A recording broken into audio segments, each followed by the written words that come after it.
He only likes her because she's old. She's probably like 25. Almost 2 years. Oh my gosh.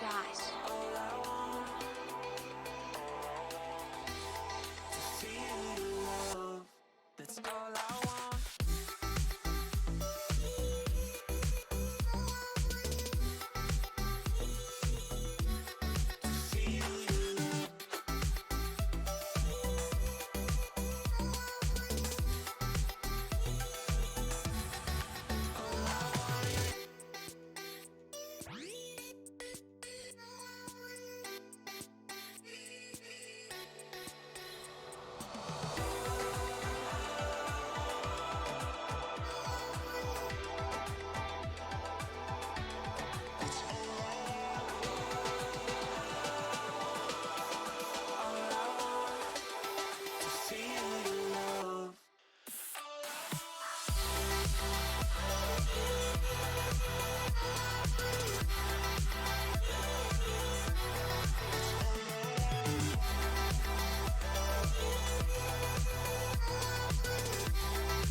He only likes her because she's old. She's probably like 25. I'm not convinced time is real because I could have sworn my 14th month was like 2 days ago.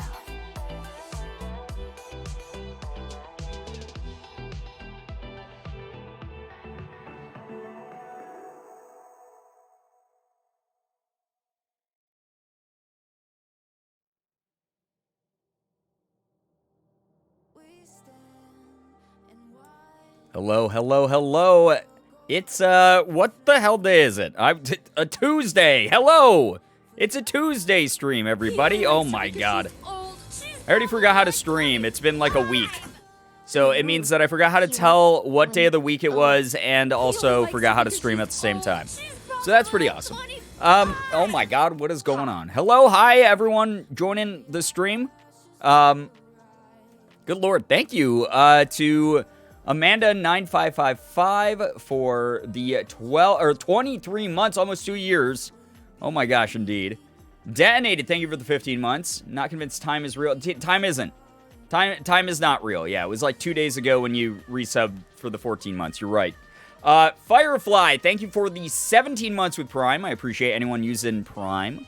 Know that you only get one of those a month, so thank you for using it on me, because, God, you could literally use it anywhere. He only likes her because she's old.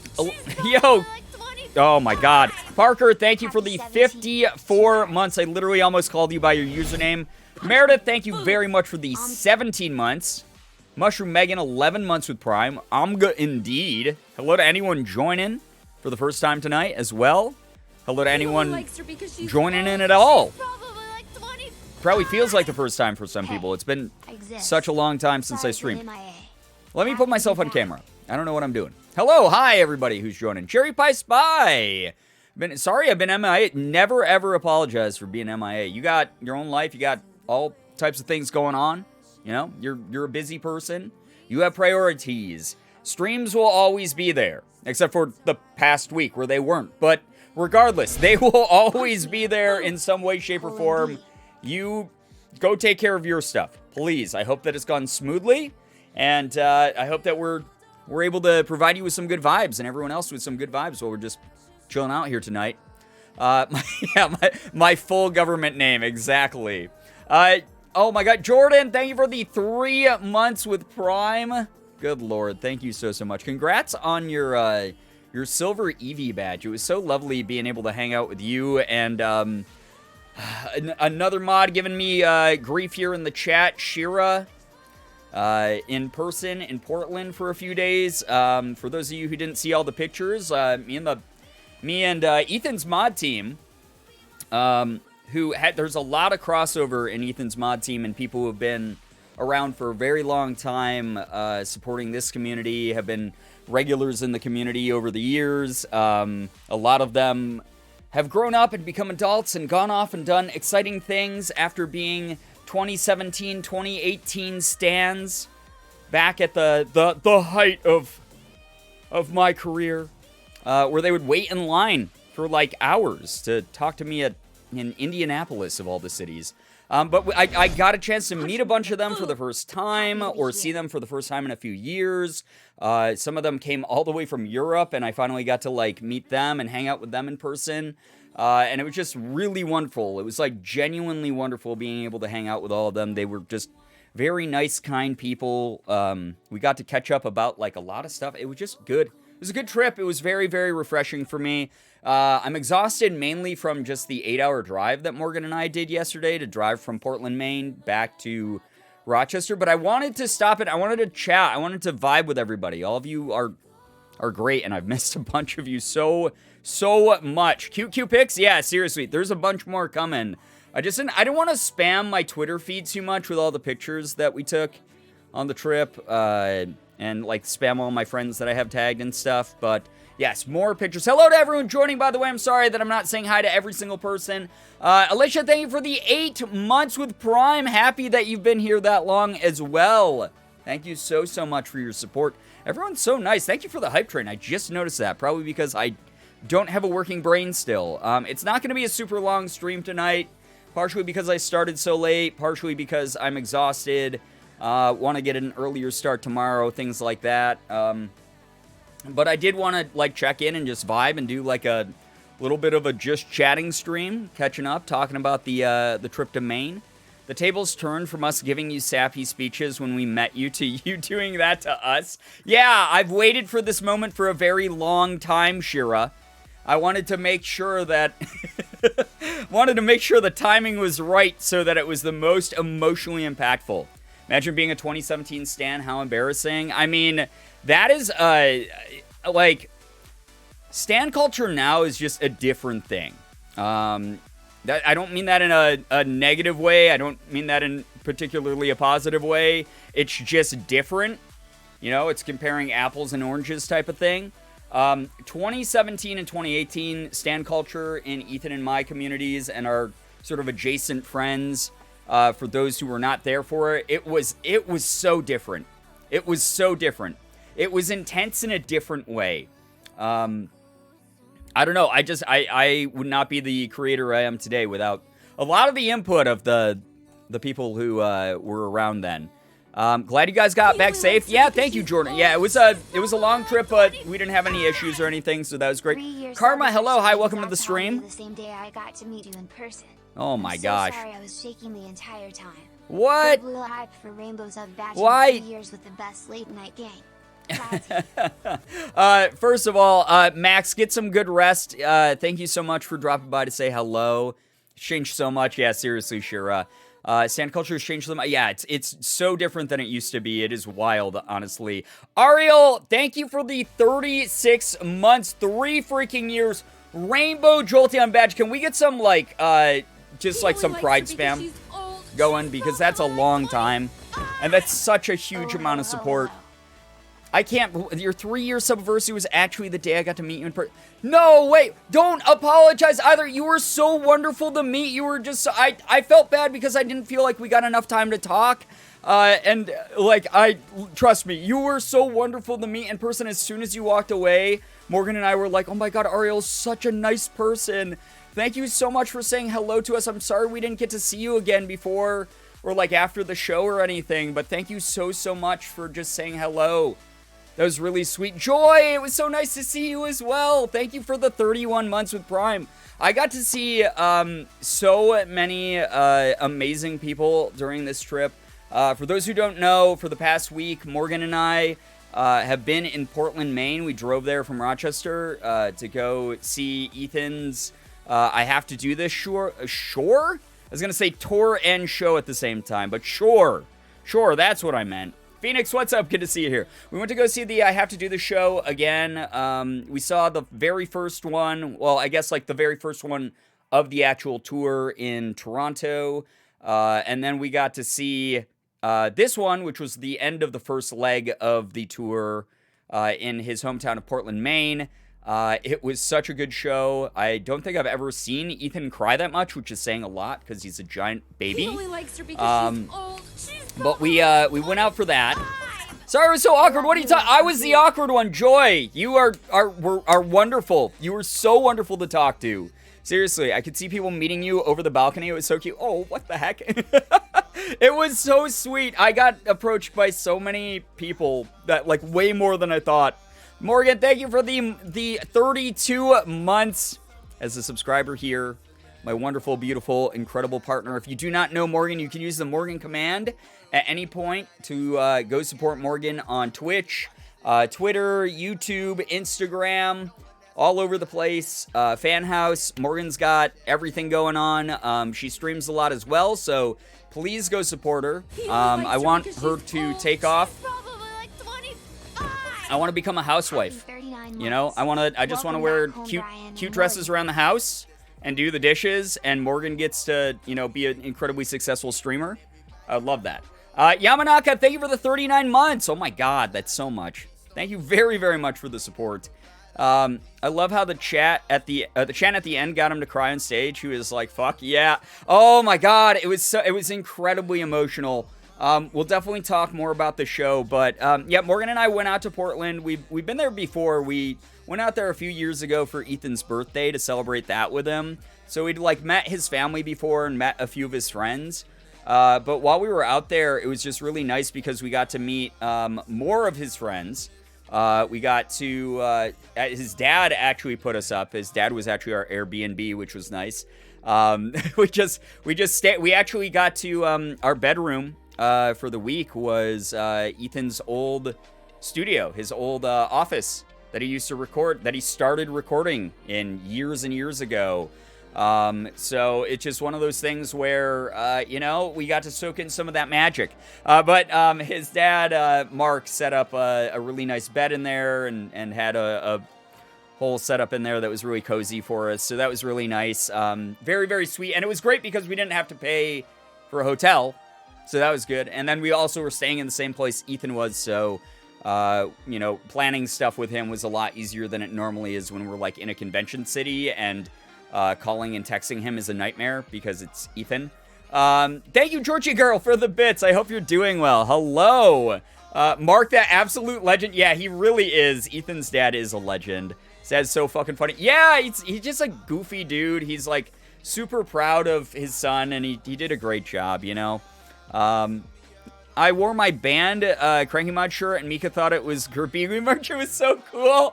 I beat Mika in rock, paper, scissors. My seat didn't exist, so I got moved to an even better spot. Okay, that worked out. That's good. Never stopped freaking out about how cool everything was. I'm glad, Space Anomaly, that you just had like good news after good news. That's super, super funny. I also wore my band shirt because I also support the Cranky Mods. That's super funny. Mika thought that was some of my merch. There's been a bunch of people during a lot of Ethan's shows wearing my merch, which is just like unbelievably flattering. I had a bunch of you come up to me at the show in my merch, and I was just like very, very flattered. I was hoping to see you after the show to talk more, but it just didn't work out. I'm so sorry. Got to meet Lucy and Mackenzie, though. They were so lovely as well. Yeah, they talked to us outside of the venue when people were lining up to go in. We were all talking about how wonderful you and Morgan are. You're wonderful. Good Lord. It's just so lovely that we got to see each other in person, even for a little bit. I'm Gia. I don't know if I'm saying your name right. Probably not. That sounds awful and wrong. And it doesn't sound awful if that's actually how you say your name. That's not the way that I meant that. Oh my god. Hello, hi. Welcome to the stream. Hope you have a good time here. Nick gave us a box of salmiakki. I don't know what that is to take home, and I'm so excited to make more people try. Is that the cum candy? Because that's awful. You took it home. I only took home. You only took home the finished chocolate. That's the cum candy. Oh God, Jesus Christ! Why? Ava, hello, hi, welcome to the stream. Oh God, why would you take home the cum candy? Don't do that. What a terrible idea. What an absolutely awful idea. I was at the DC show and I noticed your little cameo during this show. I'm sorry, the what, Corey? All will be explained in due time. I'm like pulled all over the place. I'm exhausted and I'm terrible at at keeping up with conversations, but I will do my best to explain everything. Thank you so much, Wolfram, for the 8 months. Oh my god, thank you so much for using Prime that long. So happy to be here. I was at the DC show, noticed your little cameo. Oh my god, I'm so glad. So many people have been recognizing my voice during the show. It means a lot that I get to be a little bit of a part of it. I'm on tour with Ethan, you know, in some kind of way. It's really sweet that he reached out and asked me to record something. The what now? Oh my god. Chat's like, what the fuck is going on now? What did we miss? And why didn't we all go to Portland? There's cum candy that was being handed out. Good lord. Cum candy is on brand for this community. It is. That's why I'm not weirded out. That stuff was gross. I heard that it was terrible. Wait, what am I talking about? I think I tried some, right? I don't remember because it was the night, it was the after party night. And there are moments in the after party night where there's some blank spots in my brain. I was so excited when I heard your voice at the NYC show. Ruby, that's so nice of you to say. Hey, Tate, what's up? Good to see ya. Love this community. I love that you're here in this community and you're loving your time here. That's so nice. Yo, what's up, Lard Martini? Hello, hi. You did, wait, you have a video of me trying it? Oh, God, Jesus, please send that to me. Good Lord. We have the video. There's video evidence of me eating the cum candy. Yes, you did try it. I'm so sorry. I feel like I didn't get to talk to you very much that night because I was just, like, completely out of it. I was super tired that night. And then on top of it, there was an open bar for those old enough to drink, and I don't drink a lot anymore. I've talked about that with this community a number of times. So there were like a bajillion people there for the after party. I mean, it wasn't like most of them cleared out. Like a lot of them were just Ethan's family there to say hello, and then they all like bounced at like 10. But like, good God, I got exhausted during that, but I also got zonked. I was like kind of out of it. I just was not available mentally for most of that night. I know it's kind of everywhere that night too. Yeah, there were just so many people to talk to, honestly. Tate, if we meet, I've got the box. No, sure, it's gonna be like rock hard by the time you like hand it out to a bunch of people. At the Detroit show, one of the people getting video before the show said something about bodily fluids, and you had tweeted about apple juice, and I just knew. You're very alert, aware, and sober the whole time. I definitely did not get incredibly emotional. I did not, like, corner the mod group and go, hey, everybody. Listen, I know I had a couple drinks tonight, but all of you have been in the community for 11 years. And I want to say thank you. You're great. You're beautiful. I watched you grow up. Thank you for being there. Like that's basically, I just did that like every night. So while I was in Portland, Brian ate cum candy confirmed. What are you trying to shame me for that? I went to college. Everyone has an experimental fate. Yo, what's up, Duke and Spook? Hello, hi, welcome to the stream. I don't think it gets stale or anything. Wait, there's too much preservatives in it. Oh boy, natural preservatives. You got so sappy, it was sweet. I always get sappy these days when I drink. I'm not like a big, like, yeah, let's party kind of drinker. Although there was a little bit more of that during that after party than I normally do. But it was such a fun night. It was a really good night with a lot of good people. People from Ethan's touring crew, some of the people who like had come into town for the show, who were part of like his extended family or friends. Some of the mods were there. It was a very good time. It was just like it was a nice time. It was like fully catered. Just a really neat little after party thing. I so wish I could have gone to the Portland show. It seemed so fun. I would have loved to have met y'all. Hopefully, we'll have another opportunity to meet. Like, I would love to meet more people in the community. Like I said, after the Toronto show, the thing that I really love about these little events that I get to go to, even if it's not really the same like setup as a con that's designed to like meet tons and tons of people, I still get a little bit of that one-on-one community interaction, and I get to like talk to like a bunch of people who I've never met before. Like, it's been really, really wonderful getting to actually meet a bunch of you in person again. It's been a very, very nice thing. Good evening, Brian. I can only stop here for a second because I'm sleepy from work. It's nice to see you streaming again. It's been a hot minute since I've seen you stream. It's been a full week. Haven't streamed in a whole week. But Sav, get some good rest. Thanks so much for dropping by. It's super cool to meet people who were involved in the show. Yeah, Ethan's whole crew is like so good. Those who don't know, Ethan's doing it through Real Good Touring, which is the same touring group that did Sean's show, that does Scribble Showdown, you know, a bunch of really cool things. Yo, what's up, Mushwa? How did I like Portland? It was actually the second time I've been there. You think you'll go to any other shows? Morgan and I were considering maybe doing the Austin, Texas show, because we have a friend who has a guest room, and she's been begging me to come out there, and she's like, I will put you up in the guest room. Like, you will have a guest room. You won't have to pay for a hotel. You'll just have to pay for the flights there. But I'm not sure if we can. I have a bunch of... I can't reveal everything, because I don't want to spoil some stuff coming up. But I do have, I have another out-of-town content-related thing that I'm going to be doing next... Excuse me, I got the burps. Next month. So it's a lot of traveling. And even though I did my taxes before I left for this trip, and I am budgeting and everything, I'm also still trying to save up to move to LA, like hopefully sometime later this year or early next year.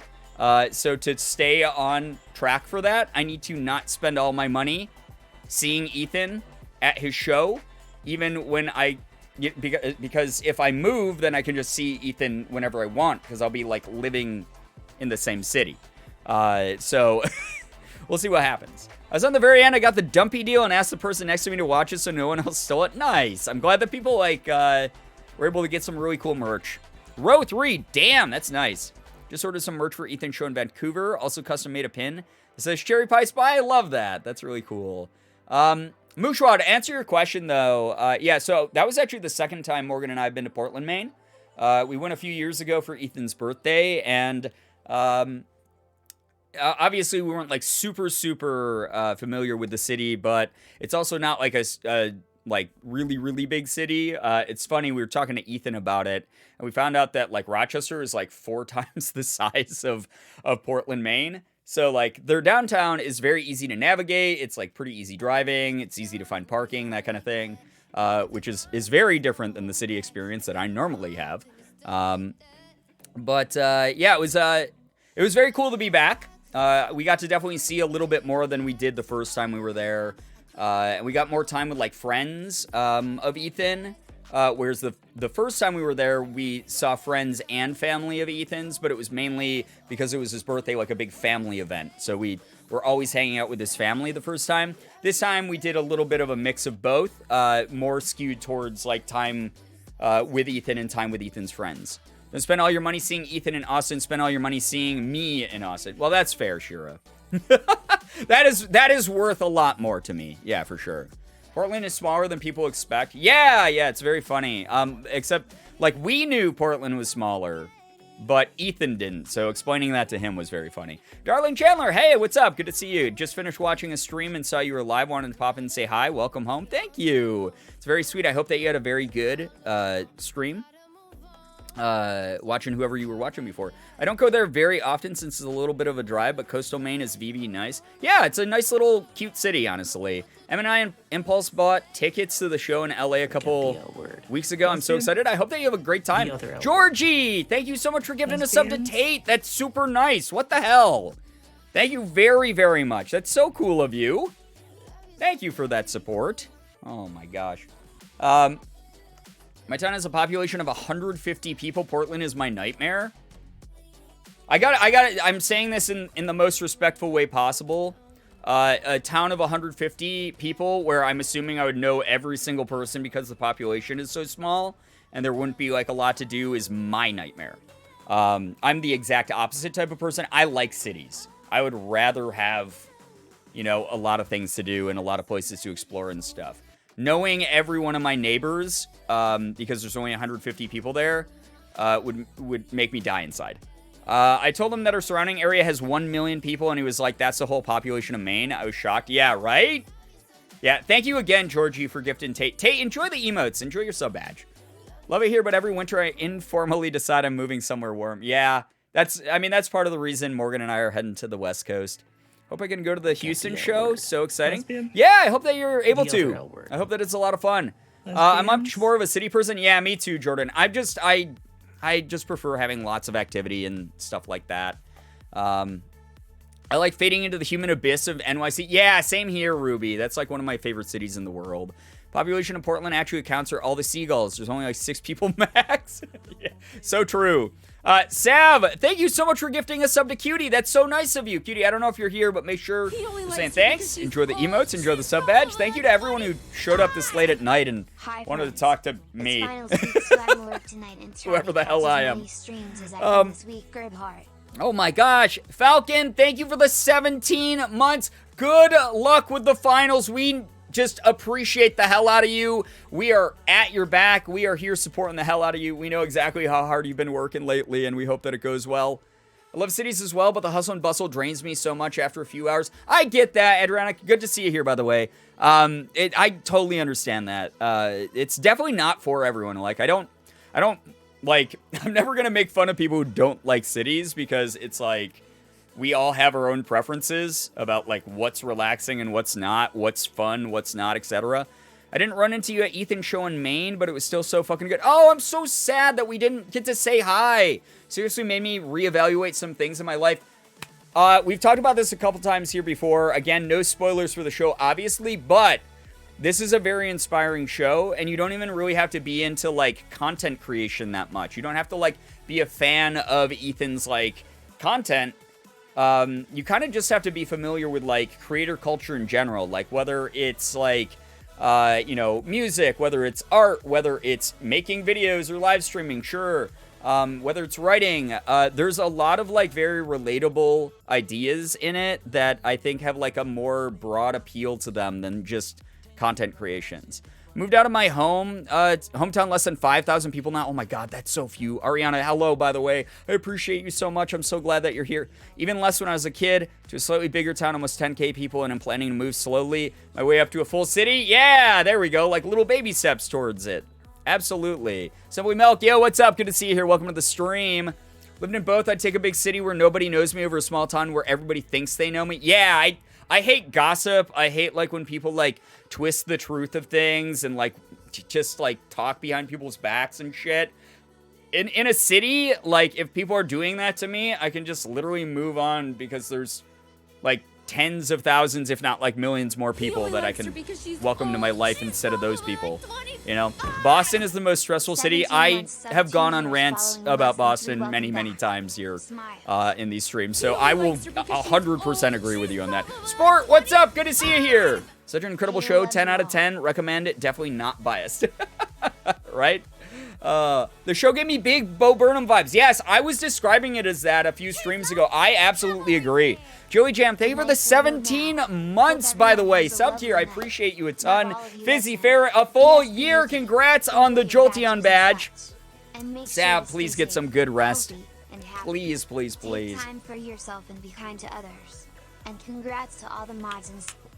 Yes, exactly. Yeah, I'm so glad that not only I got to hang out with the mods, but the mods all got to see each other because they've been friends for years and they got to actually spend time together in person, which is just, they're very, very funny people. They're awesome to each other. I feel like it's a friend group that will always support each other through thick and thin.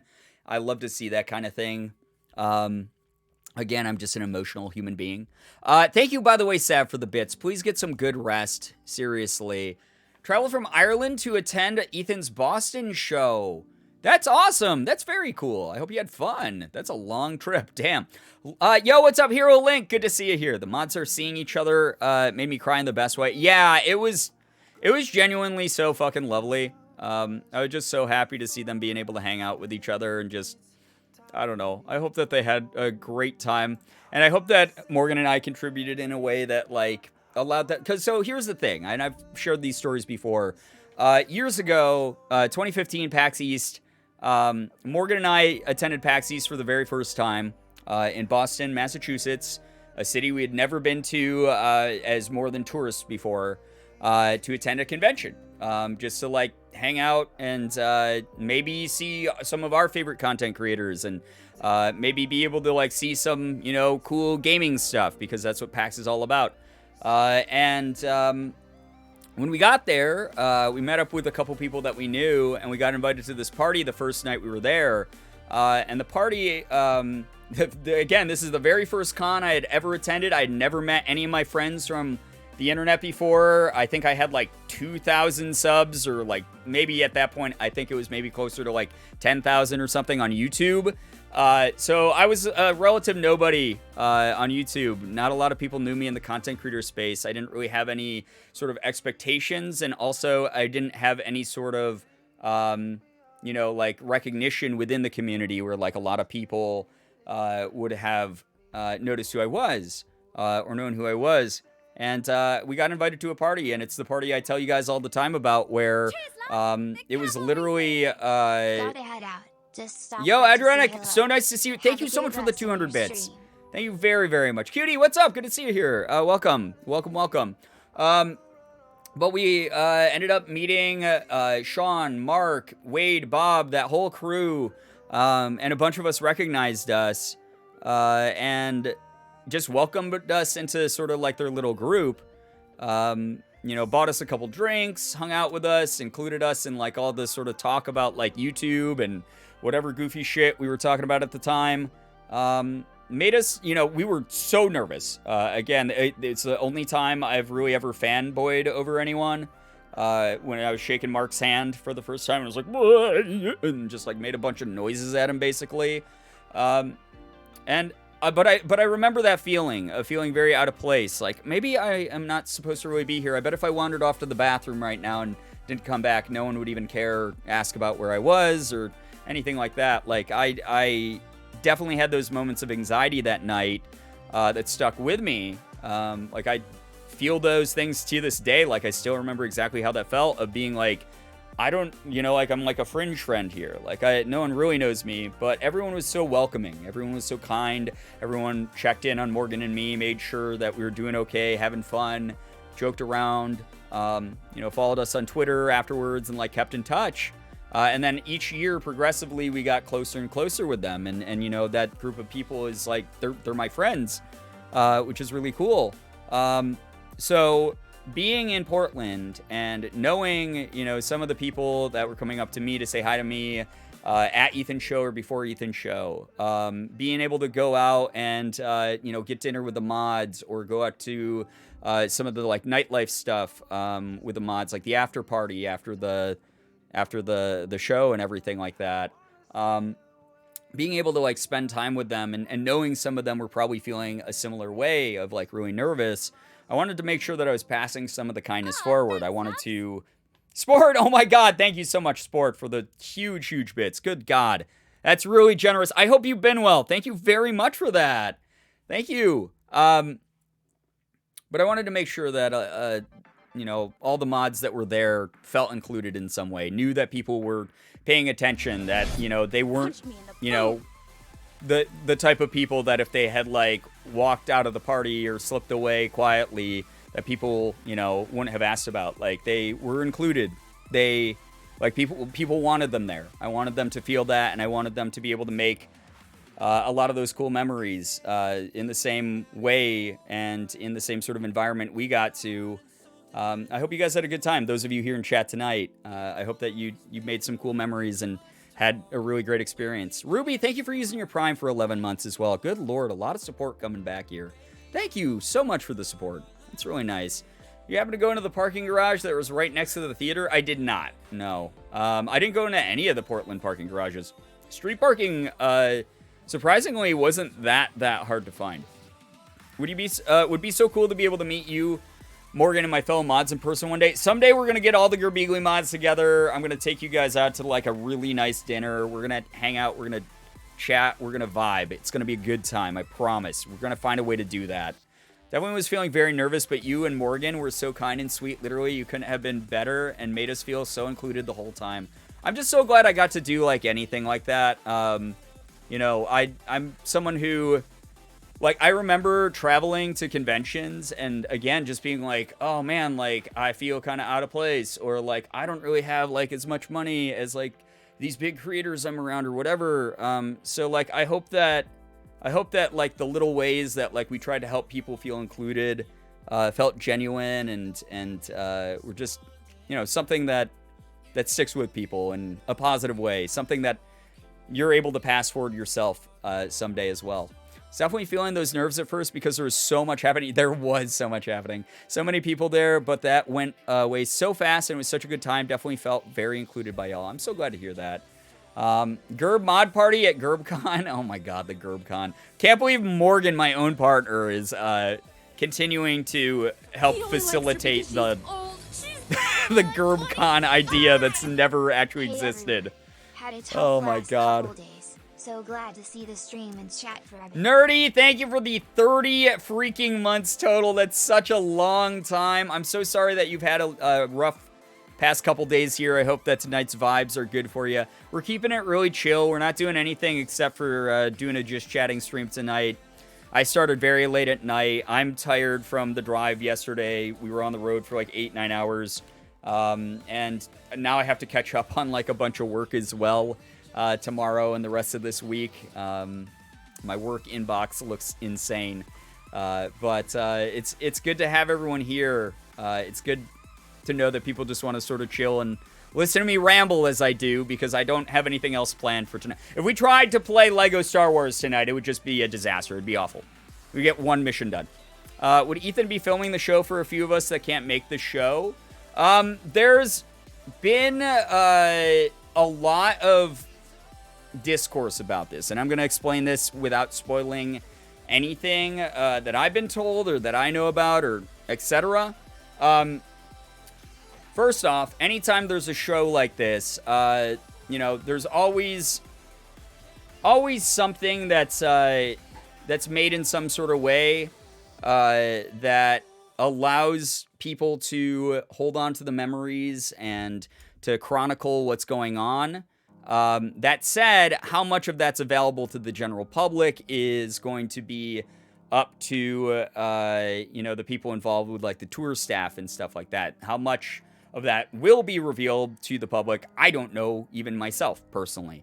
That said, as far as the actual show it goes, Ethan always does a little PSA before the show of like, hey, make sure all cameras are off and stuff like that. We don't want people to, spoil this thing that I've worked really hard on, and like spoil it for like other people.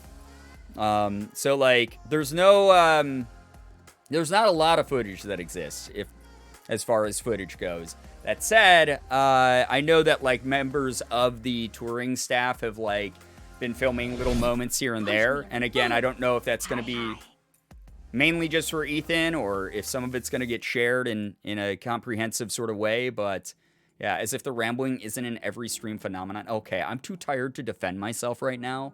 Unbelievable. Journey Exploration, thank you for the 8 months. Goddamn, thank you so much for sticking around so long. Can't stay long, but hello. Yo, what's up, KK Pink Dino? How's being in Maine? I love seeing the pics of you and Ethan. Wish I got to meet you at Ethan's NYC show, but honestly, just happy you got to support him. Aw. One of these days, I'll make it back out to NYC, I promise. I'll do another little community meetup like I normally do when I'm in NYC.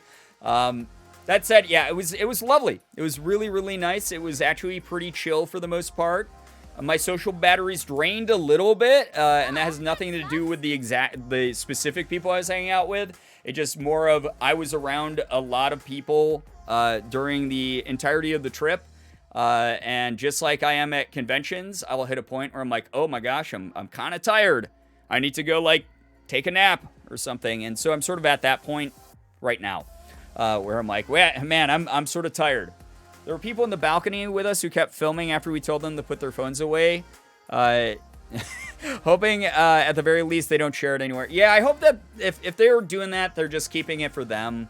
Because that's really shitty, especially when Ethan's like, hey guys, I worked really hard and it would mean a lot if you didn't film this and didn't like leak stuff and, Thank you very, very much, Sport, for 1,000 more bits. Good lord.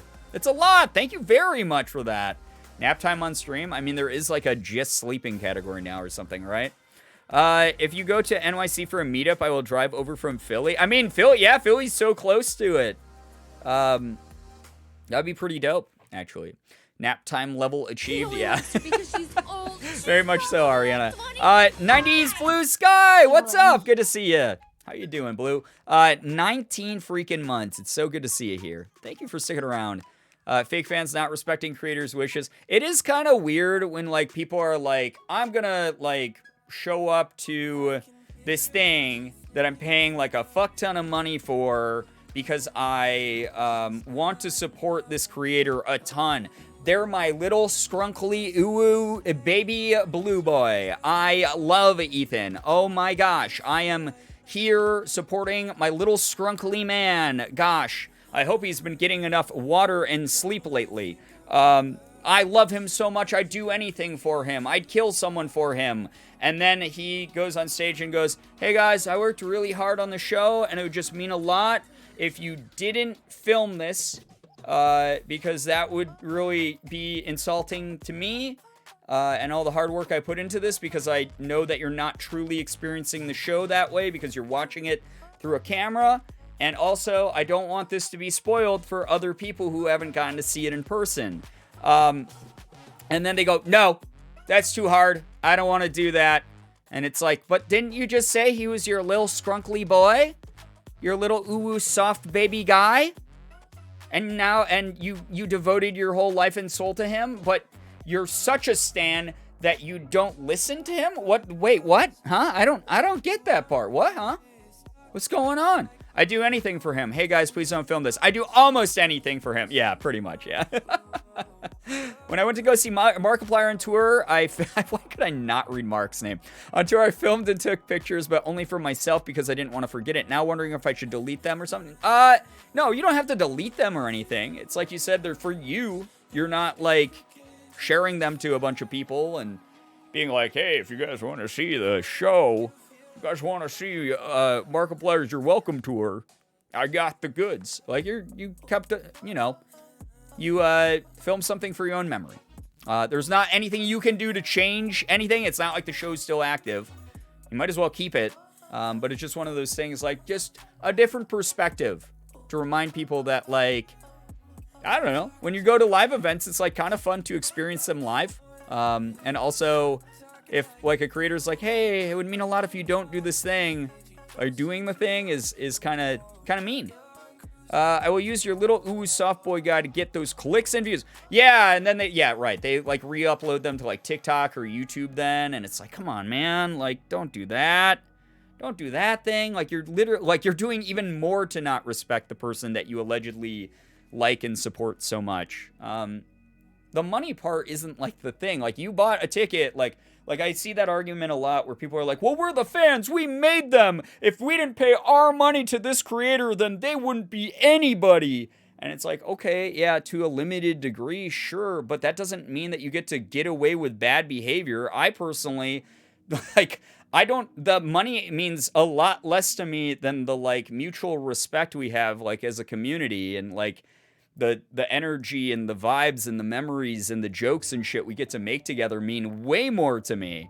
And having, like, a place where people can come and, like, feel respected and, like, chill and know that someone's not going to just stomp over their, like, fucking, feelings. Like, I don't want that kind of noise here. But, like, we've had streams where I've gotten, like, 2 subs, and I wasn't like, oh, man, fucking 2 subs, God. This is the only reason I stream is for the subs. Like, no, that's not why. Like, sometimes, like, I'll walk away from the streams and I'll be like, God, that was a fucking fun stream, though. Whatever, we'll get the subs back. Who cares? It's just, I kind of don't understand that mentality sometimes when people do that kind of thing. Really happy that he let filming and pictures during VIP. Yeah, that was another thing too. And yeah, there's this is not a spoiler, but there's a part in the very beginning of the show, guys, even after VIP, when the actual show starts and he's like on stage, where he's like, hey, I worked really hard on this, so like if you guys want to get pictures and some film in now, do that right now. Like you'll have a moment to like take pictures of him on stage and to film him saying some silly jokes. And then he's like, now we can all put our phones away because we got that out of our systems. And I think that's a great way to do that. So again, it's less about like how much you as the viewer did with your money and how much you paid for your hotel and travel. That all means a lot to creators, don't get me wrong. Like, I've been at conventions where people will come up to me and they'll be like, I was waiting in your line to get a signature for 4 hours. I traveled all the way from Washington to, like, Boston, like 3,000 miles just to meet you. That means a fuck ton. That means so much in the moment. But also, that amount of money that you spent doesn't mean you can, like, walk up and, like, spit in my eyeball. You know, like, that kind of thing. Like, if I'm like, hey, can you not come up to me wielding a machete? That would really mean a lot. And then you're like, but I spent all this money. I deserve to swing this machete dangerously near your face. Like, that's a weird, I don't know. It's a weird example, but, like, you get what I'm saying. Whatever. The pictures that came from that, oh man, yeah, I can show some people some pictures of that even myself. Is it just me, or is it not allowing me to make custom amounts of bits? I don't know. That's very strange if it's doing that. But also, Sport, you've given me so many bits already. Have you experienced things like this too, Brian? Yes, several times.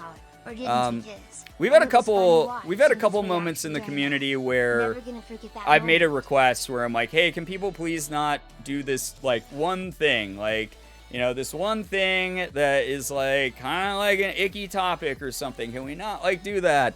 And had people, like, immediately disrespect that. And you guys are, like, really good. Like, we're a community that's much smaller than Ethan's, so, like, I get that the mix of people with, as far as life experience, age, etc., whatever, is going to be a lot more varied on his side of things. So, you know, it might take a little bit more gentle nudging, but yeah, we've even had it here. Like, in communities our size, we've had to deal with that every now and then. And most of you guys are so respectful, and you're so kind, and you're so nice and gentle, and easily, you'll take up a discussion without, like, making it a giant debate or something. Like, most of you are mature enough and awesome enough to do that. But there have been a couple moments where we've had to, like, straight up kick people out of the community, which sucks. Thank you, by the way, Nerdy, for the 100 bits. During the NYC VIP, someone actually offered Ethan some of their ADHD meds because he ran out or didn't take his. It was so funny watching his reaction during that. Never gonna forget that. Yeah, it was probably like, why are you dealing drugs to me? Like, what? Guess Twitch doesn't want me to give bits to reach the 100-bit badge? The 100K bit badge? Oh my god, Sport. I mean, it's not a race to get there. That's all I'm gonna say. Thank you for the support that you've shared already. Holy shit, though. That's so much money. I asked him to name my kittens for my VIP question. He named them Corn, Mr. Cream, Fish, and Sacrifice. That sounds like him. I mean, that's not even close to surprising. Yeah, I took some pictures during his VIP when he said everyone can bring out their phones to take pictures of VIP. Let's see here. They're not... Here, I'll put up this one, because this one's pretty good. This is Ethan on stage. It's, oh god, the camera. It's so bright, you can't even see it. He ascended and went, he was actually Easter Jesus. This is him popping his butt. Popping his butt up. You can kind of see the shape. It's pretty good. It's a good one. Yo, Sport, thank you for the 666 bits. God damn, we're all going to hell.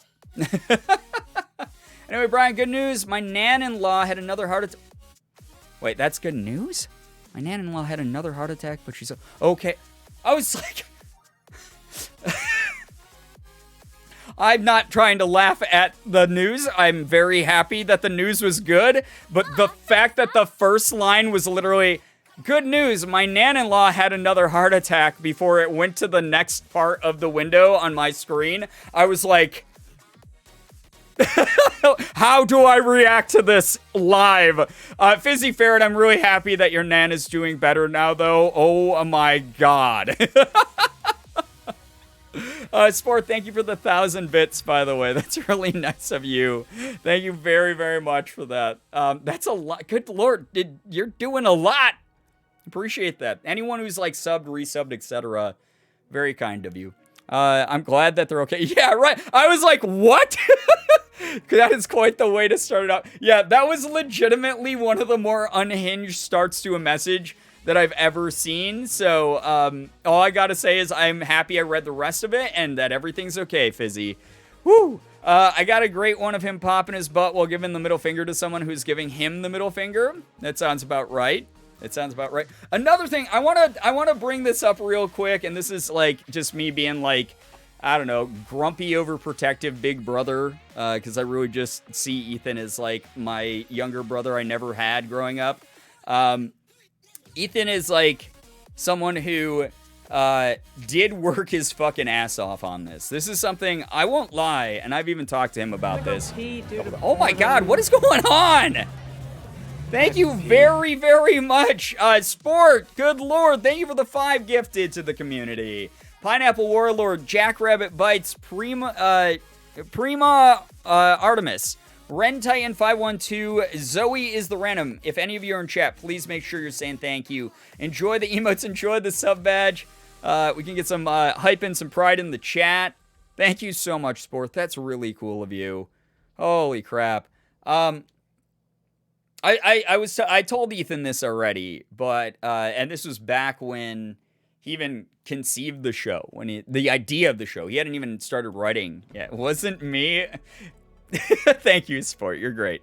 But back when Ethan was like, I want to make a show, before even like really had the name, he's like, I want to make a live show. I think it would be really cool. Sport. Oh my god. Sport, thank you for 1, 2, 3, 4. That's like an angel number, I'm pretty sure. Morgan would love that number. Thank you very, very much for that. That's really cool of you. I feel like you're a good person to ask what is a good kind of question to ask a creator. I'll circle back to that. I will circle back to that in a moment, but I'm glad you asked that because that was another discussion Ethan and I had while we were hanging out. Anyway, yeah, Ethan worked very hard on the show. But I remember when he came to me and he was like, I really want to do a live show. And I was like, why do you want to set that up as like an expectation? We both know in a non-insulting way, we're incredibly ADHD people. This could take forever for you to write. This might not ever actually end up happening. You know, just to put things into like realistic perspective. Thank you, by the way, Chronic, for the 100 bits and the Mlems.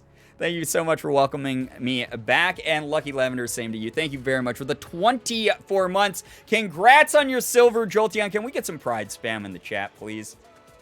Most personal question you could think of. Yeah. I'll get back to the question for sure. 2 years. Yeah, 24 months. Good lord, Lucky Lavender. Take care. Please get some rest. Yeah, I completely understand how late it is. I'm not going to be streaming for longer than a couple hours at most, so we're just going to be vibing for a little bit, answering questions about Maine and things like that. What was I going to say? My brain just went into outer space, which would insinuate that it was anywhere within orbit to begin with. Oh, yeah. So we had, like, a very, like, you know, I was one of those, like, I'm going to write a live show. And I was like, yeah, okay, sure, dude. That's awesome. I'm behind you 1,000% if you actually do it. But, like, you got a lot going on already. There's just a lot of stuff happening. The world's on fire. It was, like, you know, the height of the pandemic in, like, 2020 type of thing. I was just like, I don't know, man. I don't know if it's going to happen because everything, you know, sucks right now in the world. And he was like, well, you know, it's on the itinerary, basically. Yeah, cool story, bro, basically. KK Pink Dino, get some good rest. Thank you so much for dropping by to hang with us. We'll see you in the next one, though, okay? No need to cry. We'll see you in the next one. But we ended up, yeah, what's up, in space with Brian's brain, yeah. It would be even more confusing than in space with Markiplier. But then I remember when he called me, and he was like, dude, so I booked the show. And I was like, what do you mean you fucking booked the show? He's like, I talked to Real Good Touring, and we've, like, booked, like, a tour. And look at all those chickens. Oh, my God, chickens. Thank you for the 5 vibin' chickens. I appreciate you a lot. Thank you for supporting the stream as much as you do. That's really sweet of you. But he was like, yeah, I booked it. And he's like, I'm calling it the I Have to Do This Show. And I booked a venue in Chicago, and I'm calling it the I Have to Do the Show. Because it's something I have to do now. Now that it's real, now that I've gotten, like, money involved, now that I got, like, you know, people who are working on this thing involved, like, I will have to do it. And he did it. He just went out and did the damn thing. He worked really hard. He was talking to us while we were in Portland about who's writing. What the fuck? Why are you guys? I'm so tired. I can't yell at you and defend myself very well tonight. Welcome back. Thank you. To go to Ethan's tour in Yeah, I hope that you have a blast. Also, oh my God, Seattle's a fun city for it too. The Motion City soundtrack for July, and I might actually get to go this time. Girbeagly. That's awesome. Morgan and I were listening to a ton of Motion City on the way to Portland. I fucking love that band. That is one of my favorite bands of all time, honestly. I hope you get to go to both things and enjoy both things. Thank you so much for the $10. It's really nice of you. Yo, what's up, Tito? Fresh painted nails? Ooh, nice. Want to say hi, welcome back. Thank you. Thank you so much. Yeah, I'm glad that people, like, it's so funny because people are like, welcome back, Brian. And, like, I missed people in chat. I'm so glad that when we all come together, everyone's, like, just so cool and awesome to each other. Just wonderful. Yeah, so, like, Ethan worked super hard. From that moment forward, he legitimately, like, the only thing he did when I'd, like, ask him for updates and shit like that about life, he was working on the show. He was writing stuff for it. He was working with other people to write stuff for it. What is happening to my alerts tonight? Why? He needs some milk. Thank you. Sport, what the hell? Thank you so much for the 25 bucks. What the hell? That's a lot. Thank you very much for that generosity. That's really cool of you. GerbCon went. Morgan already made a GerbCon joke. Wait, no more GerbCon jokes ever again. We'll see. We'll see. GerbCon would be a fun, like meetup, just like a little community meetup thing. For now, we have the, if you guys don't know, we have a Twitter community now. I set up a community tab on Twitter, so if you want to join that, you'll be able to vibe with that. Amy, hello, hi. Balls? Oh my God, really? Hello. We're just talking about all of us being sappy in Portland. Oh, what was I? My brain just went away. What if it's not a joke though? Oh my God. I would have to find like a place that's like a good, cheap, centralized location. I would not want people to spend a lot of money to see me of all people. Although, I mean, a lot of you would mainly be going to see each other, which is like really nice. Anyway, Ethan worked his ass off on the show. He even asks at the beginning of the show, like, you know, can you please be respectful? Please don't, you know, have your phones out. We already talked about that. The thing that the PSA I wanted to get to was, there's moments during the show that the audience is encouraged to yell out stuff and be, you know, silly, haha, funny, quirky mood. You get to do that kind of thing. But like, it's the same, I don't know, it's the same sort of thing. Like if you were at like a theater production of something and someone was just in the crowd, like fucking yelling shit. It wouldn't matter if they were like yelling in response to something that happened on the stage. It would still probably be seen as like really rude and like just improper heckle. Like it'd just be like a rude fucking improper sort of thing to do. And at both the shows I've gone to, I've noticed a little bit of it. And Ethan's really great about it. He's always just like, hey, I'm the one talking right now. Please be quiet. Like that kind of thing. And he's like really good about it. And I know he's dealt with it at every location, but some worse than others. And it's just always like kind of a bummer when he's like, yeah, like the crowd sort of like made me have less fun because they were, whoa, what is my alert doing? Oh, it's because this alert, because Sport put 5 million exclamation points. Thank you, Sport, for the 420. Oh my God, thank you. Yeah, happy 420 to anyone who's in that time zone already. I guess in 9 minutes it's 420. Good Lord.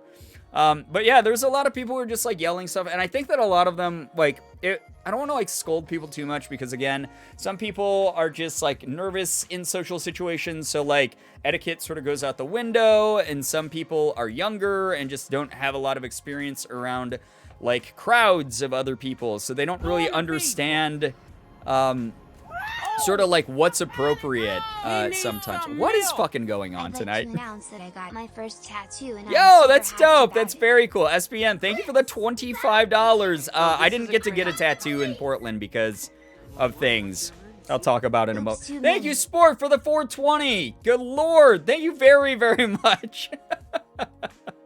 Thank you for all the support. Everyone's very sweet. Thank you for everything. It's really, really neat. Yeah, exactly. Yeah, COVID made so many people's social etiquette fly out the window. So I don't want to... I agree with that. I don't want to scold people about it too much because, again, it's just something where, like, you know, if I bring up the example of, like, if you were in a movie theater and there was other people in the movie theater with you and you were, like, shouting at the screen, Batman, don't go in that door! Like, people would probably, like, look at you and be like, hey, shh, please, we're trying to all vibe and watch the fucking movie. But, like, there's some people, like, I could probably give that example to, and people will be like, I do it anyway. I do it all movie long, and those people just have to be annoyed because they're no fun anyway. And I'm sure that in some people's brains, that makes sense as something that they should do for some reason.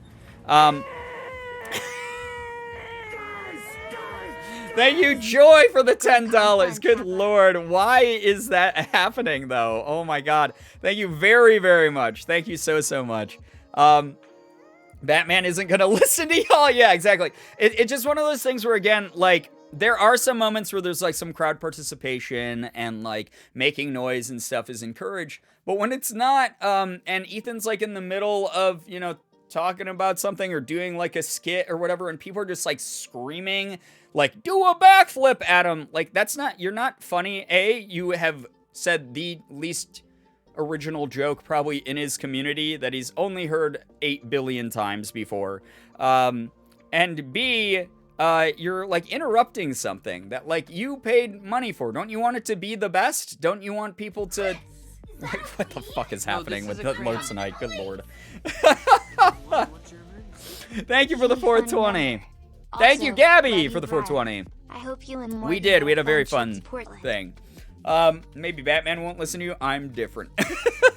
Remember seeing Game Grumps live? The first screaming crowd heckling was borderline encouraged because of the show style, where Ethan's show is not really the place to do that. It can be hard to figure that out for people who have never been to live shows. Exactly, and that's why I'm, like, trying not to scold people about that, because it's just one of those things where, like, he worked so hard on this, and there were moments, again, where he, like, straight up was like, hey, guys, can you please not... Like, in the beginning, he was just like, please, guys, don't yell out stuff. I'm the one talking. I'm the one with the mic. You know, he made it a little bit more of, like, a lighthearted thing. And then by, like, number, like, 5 or 6 in Portland, I remember him just being like, hey, shut up. Like that. And, like, he still did it in a way that there was some levity to it. And I don't think that he was, like, pissed off to the point where he would have, like, stormed off stage or anything. But it's one of those things where, like, it's such a bummer to see that. Again, like, you're, like, so excited to see Ethan. Ethan's my little scrunkly ooh-woo blue boy. I love him so much. He is such a little soft scrunkly boy. So why are you making him feel bad? Why are you going out of your way to make him feel bad? I don't get that part of it. So you can get, like, the 3 people sitting around you who chuckle to chuckle? I don't know. I don't get that part of it.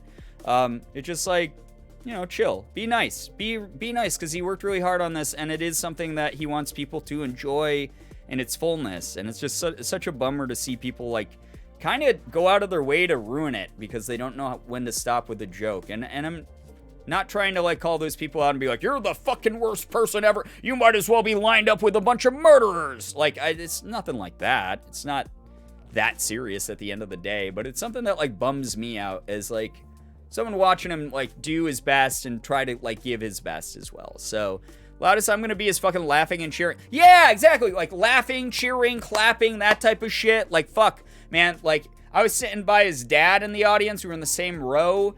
And Mark, his dad, was like, there were moments where, again, I'd seen it already in Toronto, which is funny because I also saw it with his dad in Toronto as well, where he, like, Ethan would be like, yeah, and then this happened, and, like, his dad would be like, because she's old. She's probably and, like, start, like, this gigantic, like, everybody everybody would like take the lead and start clapping, and Ethan would be like, I think my dad, why are you clapping for that? I think my dad started that. like stuff like that. It was really fucking funny. But like clapping, that's fine. Cheering, like when like something exciting happens, that's fine. Laughing your ass off because something funny happened, that's absolutely fine. But just yelling out shit, you know, like he's in the middle of like doing like a bit, like, oh hey guys, I'm, you know, and it's like clearly like a setup joke or something, and someone just goes, do a backflip, like you're not funny, you're just kind of disruptive, and it's a bummer. Yeah, actually, for those of you who don't know, Mads, thank you for the 58 months, by the way. That's really nice of you. Thank you very, very much. Was it his mom that photobombed us? Yes, that was Annie, who photobombed both of us. Mouchoir. But yeah, it's just one of those things where like, go in, expect to make noise and be excited, but just don't be rude. You know, do your best not to be rude. And if you're someone who's like, I don't know what's rude and what's not, you know, just try to follow what the rest of the room's doing, kind of. Because there's probably going to be a lot of people there who are like, you know, clapping at the right cues or cheering at the right cues and stuff like that. There are definitely, again, like moments where there are cues, like very obvious cues in the show where it's like, yes, audience participation now, you know, types of things. And also, yes, WDAT, oh my God, we got to talk about the show here in a moment. I accidentally tripped Mark with my rollator at the after party, almost fell over. No, that's amazing. That is fantastic. Excellent memory to have, honestly. Almost killed Crank Gameplay's dad, not clickbait. Actually beautiful. But yeah, it's one of those things where, again, just, you know, please go and enjoy it. Like, enjoy it. Have fun. Have a blast. I'm not trying to shame you. I'm not trying to shame anyone who did that already. It's more of like a just, you know, be awesome as you can be. Please be awesome. I want my friend to have the best performances of his life, and for you to fully get to experience the best performance of his life, you know? Good philosophy is, if you think it might be rude, hold off just to be safe. Right, yeah. It's so good. It's such a good show. It's a really good show. Absolutely fizzy. Absolutely joy. Yeah. So happy I got to see it twice. Seeing the growth from the first one in November to the indie show is insane. Yeah, that's what I was telling him was, so I was lucky because Toronto, I got to see him incredibly nervous about it because it was his first show of the actual traveling tour part of it. And then I got to see him in Portland, which was the end of the first leg. And he was so much better at like crowd interaction, improv, like a whole bunch of stuff just seemed so much more natural to him. And it was still a different experience seeing it a second time. It was really great. It was really cool to see that sort of improvement and growth. Quite enjoyed the person behind us who came in a banana costume. Wait, you got to sit in front of the banana person? That's so funny. I saw that like banana person became like a little bit of a mini celeb during the show. That's so funny. Even Ethan was like, there's a person in a banana costume? Like just out of the, like, in the beginning of the show. It was so fucking funny. There were pilgrims too? Jesus. Maine, you're a weird fucking state. Before either of us forget, I'd really love to hear your opinion on my question. Cutie, thank you for reminding me because I'm an idiot and I definitely would have forgotten. Aaron Goesberg, get some good rest. Thank you for dropping by. Thank you so much. Good questions for the Q&A. Okay, so real quickly, we'll talk about this. If you have VIP tickets, you get to show up to the show early. You get to sit in some of the front rows of the theater, so you get really fucking good seats. And you get to ask questions. There's like a Q&A thing that's going on. And Siggy. Oh, buddy. Here's my stinky cat. Man, he has not stopped purring since we got home. Hi, big boy. Are you being a big baby? You're being a big baby. Why do you want me, bud? He's part of the reason I started stream so late, too. I was in the bedroom, and he would not stop nuzzling me all over. Hi. Yo, Buff Stinky. Yo, Buffy Stinky. Right here live on the internet. Wow, look at all these people. They love you. You see that? Just you. Just for being a big stinky guy. I miss this guy so much. Our best friend, Dan, stopped by every day and fed him and checked in on him, which was really nice. So shout out to Dan for doing that. But he's legitimately not stopped purring since we got home, which is so cute. So he missed his dad, yeah. The toxic cat ignores his fans. The whiskers, yeah, so when he's really happy, he mushes his whiskers forward, which is really cute. I fucking love it. Such a cute boy. Yeah, so he looks like the softest boy. He is. He's so soft. He's just like, I don't know, he's the best cat. My neighbor has a cat that feels like a cloud. I started petting her earlier. She was rubbing all over my legs and followed me across the street. That's so cute. Yeah, Sega's not stopped nuzzling me. My internet's dying, so I might be a bit, but I hope everyone... Oh, okay. Aaron is Alex. I hope that your internet gets better for you. If not, we'll definitely see you in some future streams. Thanks so much for being here for a bit. We really do appreciate you a lot. Anyway, Cutie, your question about questions. So VIP gets to go in early for those of you who don't know. And there's like sort of like an open forum thing where Ethan's on the stage and it's like, hey, it's a Q&A. You guys get to interact with me. And it's like pretty small crowd. It's like very close to the stage. It's pretty intimate as far as like just direct interaction with him. And there, obviously, he's like a little bit less, he's like a little bit more lax, I guess, about like just people yelling out goofy shit at him. But there's a mic that gets passed around for people who want to ask questions, which is really cool. Him and I were talking about this in Portland because I was like, all right, you know, like how is VIP question Q&A? And he's like, it was, you know, there's some really interesting questions, but he's like, I still, every time I go, have at least a few that are the same question every single city I've gone to. So, you know, there's always one person who goes, can you do a backflip for us? So something I've asked a few people is, if you were the creative director for a new game, any budget, any platform, what game would you make? I like that. That's outside the box. It's really cool. I like that a lot. Oh my God. I generally forgot I bought VIP tickets until the day of and did not realize they were front row until I got to the theater. So Ethan came out and I was just like, hey man, what's up? Been a while. front row must be wild, honestly. I don't even get to sit in front row. Nerdy, take care. Yes, heal up for the next. Oh my gosh, yeah, please heal up. Thank you so much for vibing. I thought mine threw heavily. My question is going to be worth my $150. Yeah, it's one of those things where the more bizarre the question is, actually probably the better. I got tagged on TikTok. Yeah, 1, do a flip. 2, bring back Unisonis. 3, wanna collab. Yeah, don't. So I think probably every single city Ethan has gotten those. Do a flip, bring back Unisonis, and do you want to collab with me? I make YouTube videos. What's your advice on being a YouTuber? Those are very redundant. They've been asked a million times. You can probably like just tweet any creator online and they'll be able to answer that third one as well.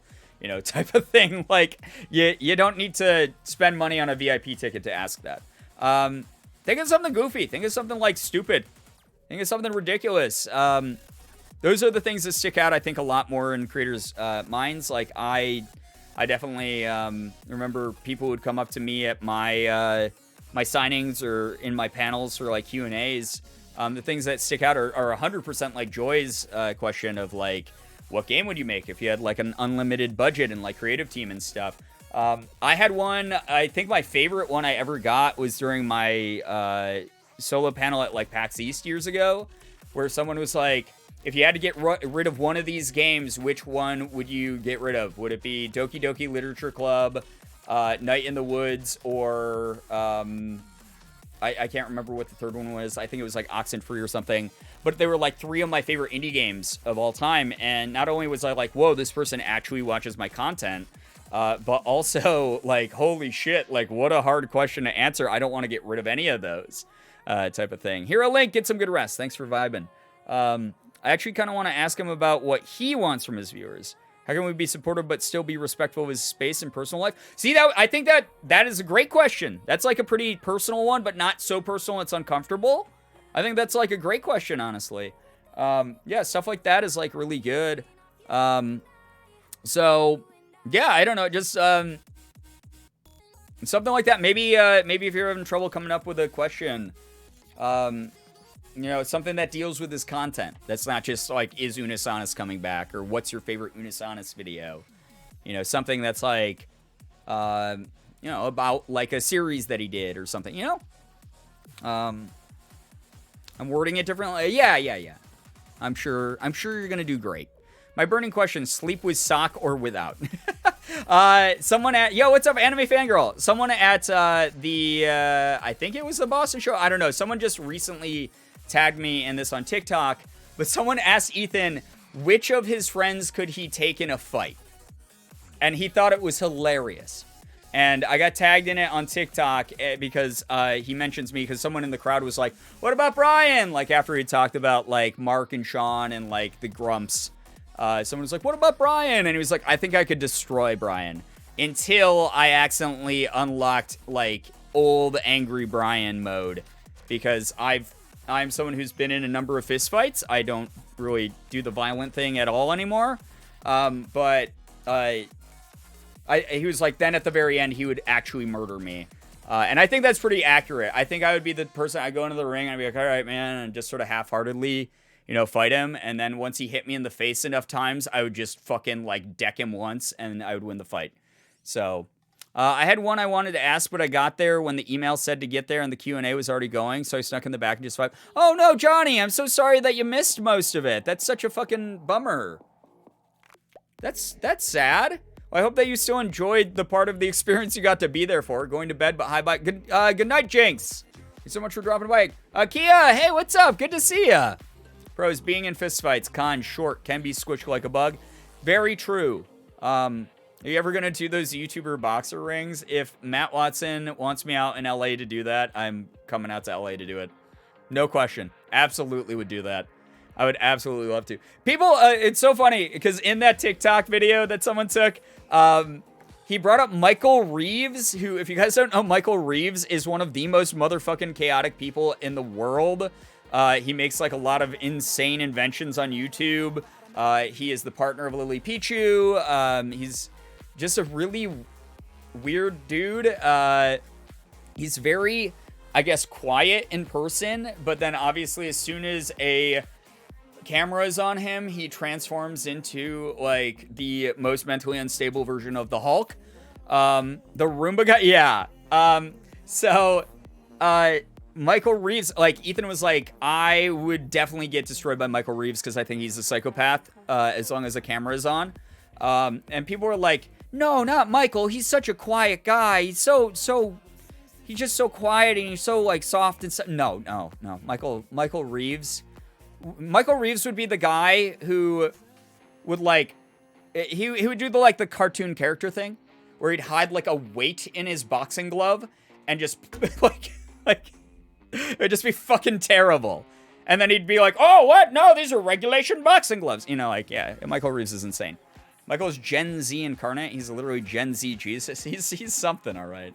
He's so strange, I admire it. He's so fucking funny. Built a laser that would obliterate anyone in 5-mile radius. Yeah, it would just blow up the stadium, for sure. Honestly, I only remember, like, one of the questions asked at Detroit, and it was someone asking Ethan what he would like to know about them. Interesting. See, that is kind of interesting, I suppose.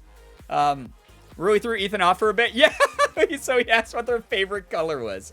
Definitely a very strange question, but also still outside the box. You know, I respect it. I respect that. Michael would build a robot to fight for him? Yeah, probably.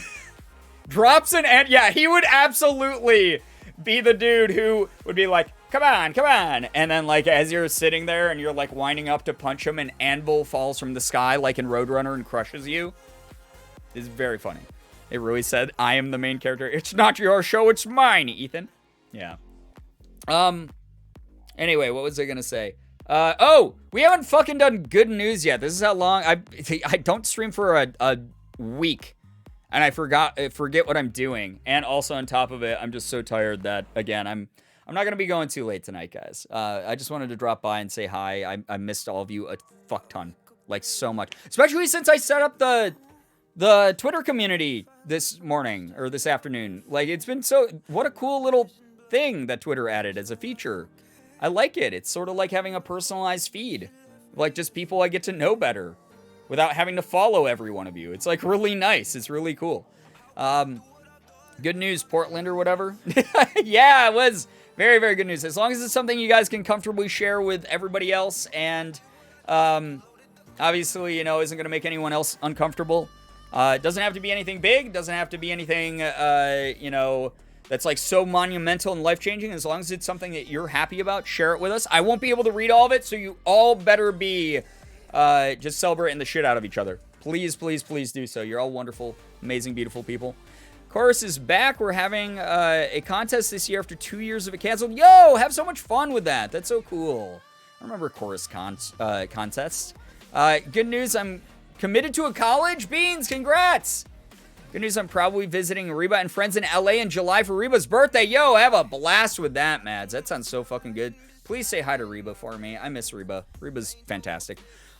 Twitter community is cool. I'm normally afraid to interact with people on Twitter, but it seems so much more casual. It is. It's so laid back. Like, if you don't want to interact with people, you don't have to. If you don't want to share with stuff or share with other people, like, you don't have to. But the options are there, and it's really wonderful. Anonymous. Oh, my God. Thank you so much for the 3 months of gifted sub to Poisonous. Poisonous enjoyed the emotes in the sub badge. Like we always say, let's hope that I don't get canceled in the next 3 months, because if I am, then you're stuck with my subscription, my emotes and everything, which was a bad look. Honestly, terrible look.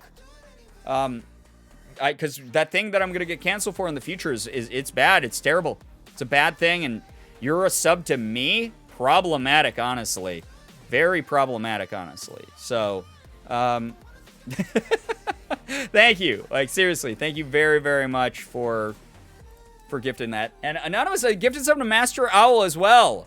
Master Owl, enjoy the emotes in the sub badge for the next 3 months. Good Lord, Anonymous, whoever you are, that's really generous of you.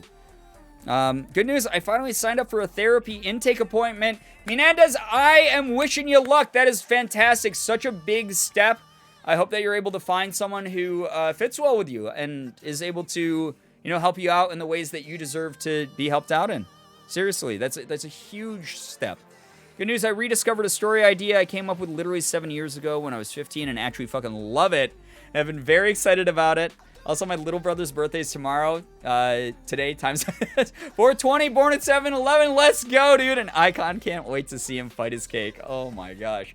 Ariana, fantastic. Also, just real quick related to that. So, a friend of mine recently published a book, and I am so fucking proud of her. If you guys do not know about Kayla Cottingham's new book, My Dearest Darkest, it's available on Amazon, Barnes & Noble. I think it's like charting on both of those right now. Stephen King shouted it out the other day, which is insane. But it is a sapphic, supernatural horror story that has like eldritch horror, like crazy, fucked up, like sort of creepy, crazy stuff. It's got sapphic vibes, you know, woman love woman shit that we love here. Jordan, what's up? D-Tune Jordan, I should be D-Tune. Streamer came home from main streamer change. I did. I changed my underwear at least 7 times while I was there. Wait, that's sick. Link? Yeah, okay. Yeah, I'll pull up a link here somewhere. My Dearest Darkest is what it's called. And it literally just got shouted out by Stephen King, which is amazing. I think it's like #1 for like LGBTQ plus books on Lesbian? Barnes & Noble. The other L. It's been making waves Lesbians? On Amazon. It's getting really big. There's some other stuff about it that I can't reveal yet, but it's very, very successful right now. But the thing, I wanted to go back to Ariana real quick. Ariana, Kayla started with that idea when she was 15. So you finding a story idea from when you're 15 that you're like, this is actually kind of fucking good. Oh, shit, maybe I want to continue this. Could be. Like, the dedication of the book is literally written to teen her because she's like, hey, you did it. Like, 15-year-old you did it. You made your idea come to life. And you're so much gayer, you know, now. which is amazing. I love it. It's really, really cool. First of all, okay, let me go through these super quick here. Master Owl, thank you so much for gifting us up to Fallen Cherub. Fallen Cherub, if you're here, make sure you're saying thank you to Master Owl. Enjoy the emotes and sub badge. Anonymous gifting a sub to Maggie Has Some Cats. Maggie, enjoy your emotes and your sub badge. Seriously. And Sport, thank you for the 500 bits. I appreciate that a lot. Seriously, good God, thank you very, very much. I'm gonna hook up people with the Barnes & Noble link for the book. You can buy it as a Nook book, and you can buy it as a paperback currently. But a lot of Barnes & Noble had it on sale this month, where it was buy one copy, get another free. So if you and a friend want to read it, there's that. And then, there we go. I'll put it in there. And then also, there's normally like big face-out displays of it in every Barnes & Noble we've been into recently, which is, it's just like really, really cool to know someone who legitimately has had this idea since she was like a young kid and just made it come to life. Like, it's very, very cool to know someone who did that. I find that incredibly inspiring and impressive. So very, very cool stuff. Love to see all the good news is going to pop off early morning tomorrow. Thanks for being here. Yeah, if I missed good news in the chat, please keep sharing it. I missed a lot because I went off on a tangent about that, but I want to support a friend's book. It's very, very cool. Morgan and I both own copies of it. It does have, and if you want to look up a list of content warnings, Kayla did create a list of content warnings on Goodreads. So there is actually a huge list of content warnings on Goodreads that the author herself went and created so that people who are researching the book are able to, not be taken off guard by some of the heavier content that's in there. Because there is, like moments of like gore and blood and like body horror and stuff like that. It does get kind of dark. But it is designed also for a wide audience of people and has, again, like we love to see LGBTQ plus rep. So the woman love woman stuff, the sapphic stuff in there is very cool to see. And yeah, it's doing really well. It's so fucking cool to see. I need to get into reading again, and I think I'd really like this book. I hope that you enjoy it if you're like reading the description of it now and stuff. So out of my local Books A Million, gonna go pick up a copy soon. That's so cool, Fawn. Yeah.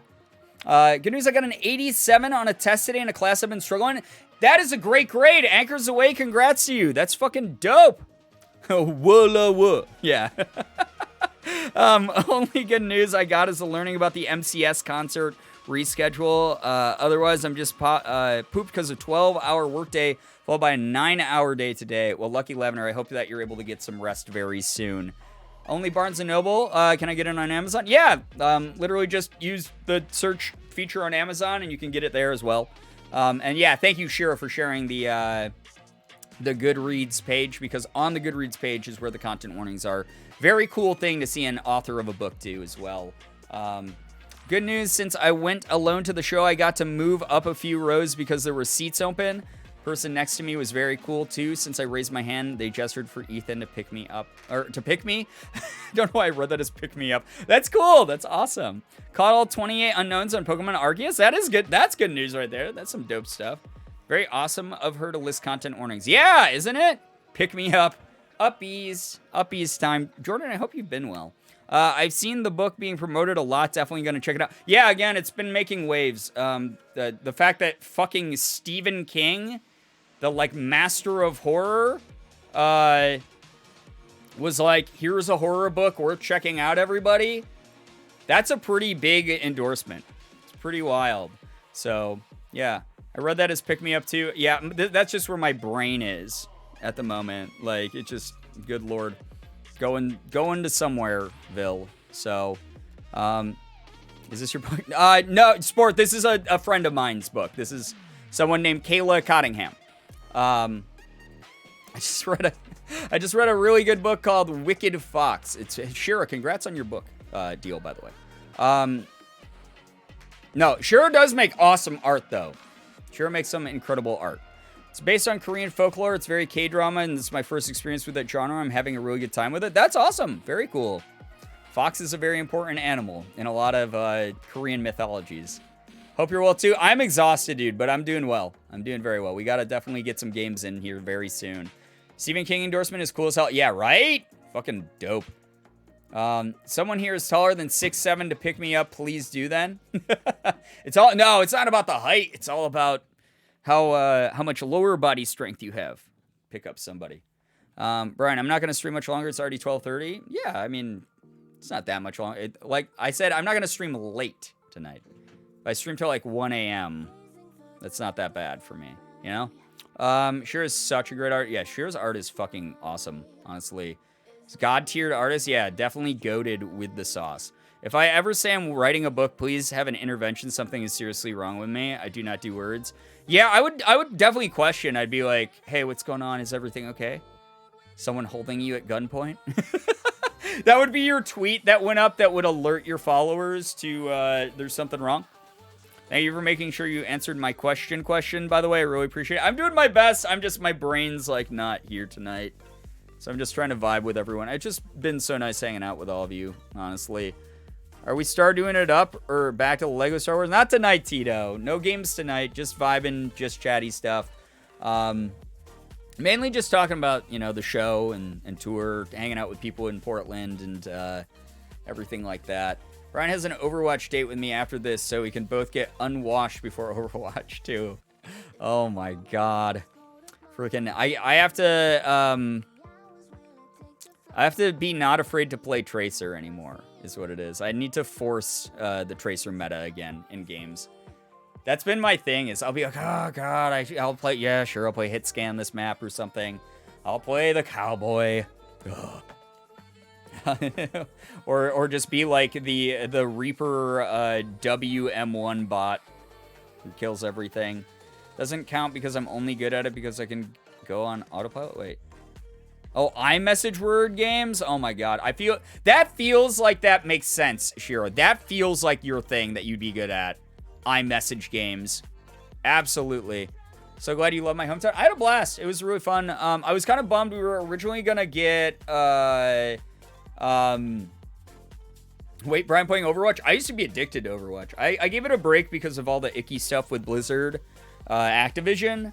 But yeah, I used to play Overwatch a lot, like, not very competitively, but I used to play ranked, and I got hard stuck diamond in the DPS role because I have a brain that does not work for positioning and strategy, but I can aim with the best of them.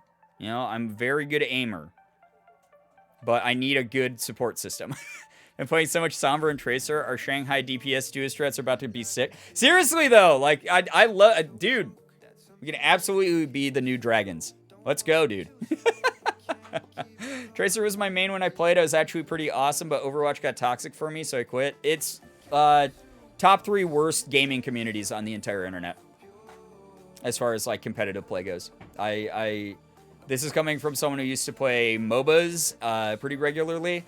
And has played every FPS game under the sun, pretty much, fairly competitively. So, Overwatch has one of the worst communities I've ever come across in gaming. It's terrible. It makes it so much less fun. Not all iMessage games, just the word ones, and occasionally I'll win 8-ball in one turn. Jesus. So you're just naturally gifted, though. You're built different. Just play Orisa, Zen, and Junkrat. That's an interesting hero pool. But at least you got someone in every role. It goes League, CSGO, and then Overwatch. Yeah, for sure. For sure. CSGO.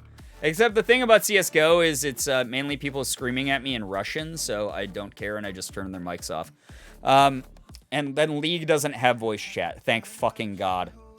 Because, good lord. Haley, what's up? Hi, good to see you here. Hello, it's so nice seeing you this week. So nice hanging out with you. It's so lovely. I missed our hangouts in Boston for PAX East every year since we haven't been going. So being able to see you again in person was so lovely. Toxicity towards girl gamers was very bad, though. Yes, it's bad in every gaming community, but Overwatch just doesn't punish people who are like misogynists. Same with Valorant. Those two are like kind of up there together when it comes to like just not enforcing, you know, anti-toxicity rules, especially towards women. It just fucking sucks to see. Never played competitively, but I also didn't have friends who played at the same time as me. I didn't have a good time most of the time. Aw, that's a bummer. I hope Overwatch 2 is better. We'll see. It will be easier to find, you know, a group of 5 friends to play with versus, or I guess a group of 4 friends to play with versus a group of 5, since they're taking away one of the tank roles for Overwatch 2. So you only need 5 people to play, which is really good. Again, yeah, if you guys have good news, feel free to continue to share it in the chat. I know I missed that a ton of it. One thing I wanted to talk about with the Portland show that was like really fucking cool and might convince people to go is you might see Ethan get a little bit emotional. Normally not, just because, just due to the fact that, like, not every show is like specifically like a significant location to Ethan. Like, it was nice being able to go to the Toronto one because it was his first one on the road that he got like really like beforehand. He like gave me this huge hug. I remember I was like in the back hallway green room area, and he was like washing his hands, and he came out of like the bathroom and like just gave me this like big fucking hug, and it was like, thank you so much for being here. And it was like really nice. But he was like very emotional for that show because he was really nervous and wasn't sure how the show was going to be. And then I got emotional during the DC show. See, here's the thing. When you're in the crowd, there's a very good chance you will get emotional because this show has some fucking... It's got some hits. It is just... There's some emotional beats in it that are just like really... Again, make you feel like you're not alone, make you feel inspired if you're anyone who's ever wanted to write, create art, to create music, to make content, to just tackle life with like a mindset that is focused on your own happiness. There's a lot of good messaging of that in the show. Buying waterproof mascara, probably a smart move. Not even a joke. Amount of tears at the end of the Portland show. Yeah, so... The Portland show was extra special because obviously it was his hometown. This was a place that Ethan, you know, has shared back in the day in Cranky vlogs and back in the day and like a lot of his like older content. He used to talk about how like he, you know, didn't have a ton of friends growing up. He got picked on. He got bullied by people and everything like that. Yeah, he grew up seeing concerts in that venue. Exactly, Joy. So for him to be able to be on the stage that he saw other acts that he admired and respected growing up, and now he was the act, you know, doing it for other people, made him like super emotional, and it was just really wild to watch him. But like during the final act, what happened was he sort of paused partway through and walked down off the stage, and he hugged his grandpa, and he hugged his mom, and he hugged his dad. And I don't think I've ever fucking cried at something like harder, because like he got back on stage and he was just like, his face was soaked in tears because like obviously big emotional moment. He came back to this hometown where like people hadn't really believed him in him as much, except for like his friends and family, and like who, you know, he started where he like started his life and stuff. And he just got to have this, like, triumphant return in this, like, really cool way. Fucking start bawling. Morgan and I just, like, looked at each other and just, like, the tears fucking were, like, just fucking pouring down my face. And then, yeah, then the chant. And then, yeah, everyone was chanting for him. And he was trying to be like, thank you so much, like, in the mic. And, like, he could not get it out. He was like... Yeah, he could not get any words out for a couple minutes. Yeah, he was standing there with a mic, and he was just like, this, and like he would just have to stop and start crying, and then he would be like, this is so special. And it was so emotional, and it's, again, just as someone who's gotten to sort of watch him grow up, like almost as a little brother. You know, I've known him for like 7 or so years now, 8 years, something like that. And to watch him not only bring the show to life, not only bring thousands of people together who are brought together because of his content, but like, you know, leave feeling like they're a community that supports each other and shit in like really genuine ways. And to see him, like, I've seen him walk away from things emotional, but not like quite like that. That was a lot of big emotions. It was really good. Like the energy of that theater. It was nuts, Haley. It was so good. Tearing up just hearing you describe it. Yeah, the fact that, so at the end, obviously every show is like its big act. I'm not going to spoil it for anyone, but during the big, those of you who've seen the show, you know what the final act is. And during that final act, he walked off stage and he just like hugged his family. And it was just very sweet. It was very, very sweet. And then he just had everyone cheering for him at the end. Everyone was chanting. What a cool thing. What a cool thing to be a part of. Really, really awesome. Not me blubbering in my honey chicken. So again, I say this all the time, and I feel like people like feel, yeah, whatever. There's Brian being fucking emotional again. You know, the guy who's gotten to benefit from all the clout that he's gotten all the clout run off from his big famous friends. He name drops all the time. I'm not named. Ethan's like literally my like little brother. I talk about him all the fucking time because I love him. But yeah, some people I know are probably like, Brian's getting emotional again, blah, blah, blah, whatever. But like, I really mean it. Like, anyone who supports my boy, especially after seeing just how emotionally like wrung out he got from that show, like just how much energy and love he put into it, how truly overwhelmed he was by the end of it because it meant so much to him. Like, thank you so fucking much for supporting him. Like, thank you a ton. I fucking love him so much. I would do anything for that dude. So thank you for helping make his dreams come true. It's really cool. And if you haven't seen his show yet and you're going to, like, have a blast. Have a great time. It's so fucking funny. It's so well done. It's really good. It was a cool moment to see him on stage. You can see he put so much into it. Yeah, he really put everything he has into it. Later, his dad asked me and Haley, was it just me or was there a huge spotlight on us when we hugged? Yeah, that's so funny. Yeah, Mark definitely had a big old, spotlight. He must have been so emotional as well during it that he didn't notice. Plus, he was, he was enjoying a couple of those theater beers. He was getting nice and loose. I think that's why it was like, woo, my boy, yeah. Like every single time one of those like clap rallies started, it was because Mark Nestor was sitting in the audience 3 seats down from me going, yeah, and Ethan would be like, thanks, Dad. That wasn't really a place where we clap, but thanks, Dad. It's really funny. It's really good. Super cool to go to the Portland show specifically. I'm also from Maine, so the message at the end hit close to home. Yeah. I'm so glad you got to walk away with that. Anyone who grew up in, a small town. Well, whether you're part of a small town and you feel like you're never going to get anywhere, or if you're, from a big place where you feel like you blend in. If you've ever felt like ignored or forgotten or anything like that, those are feelings that any content creator, all of us have felt so often in our lives. And, we're nothing special. We're not that different from anyone else out there. This is something everyone's capable of. So you want to make your content, you want to share it with the world, you want to find people who love the same shit that you do, just do it. You can fucking do it. If I can do it, you guys can absolutely do it. Kick ass. Do your thing. Share it with the world as much as you can. The right people will come along and find it.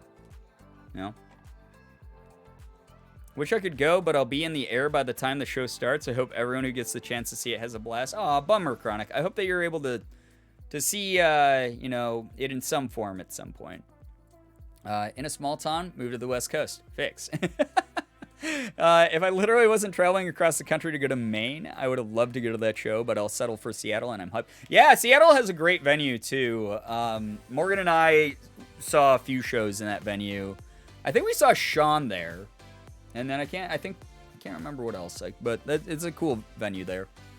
I'm lurking, but I should probably head to bed. It's almost midnight, and I got a band competition tomorrow. Oh my god, Roxy! Get some rest before that. I hope that it goes well. In the air? Are you going to space? Oh my god, is Markiplier here in the chat? Mark! Huge fan. Thank you for always hosting my streams and then making people go, did you know Markiplier's hosting you? And I go, Mark Ippler?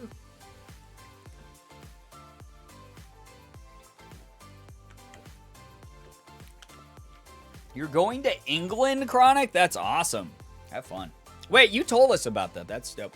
Well, Mark, thank you for paying to take us all to space. He only likes her because thank she's you, old. Jeff She's Bezos. probably like 25. 23 months here have been a truly wonderful experience. Love you all, Gerbhart, Gerbhart, Gerbhart. Az, thank you for 23 months. We've appreciated having you around. Thank you so much. Sean Seattle tour date was the last day of PAX West, so that makes sense. Yep, that's where Morgan and I saw that show, I think for like the third or fourth time or something. We saw that show more than anybody else's show. That was a good one too.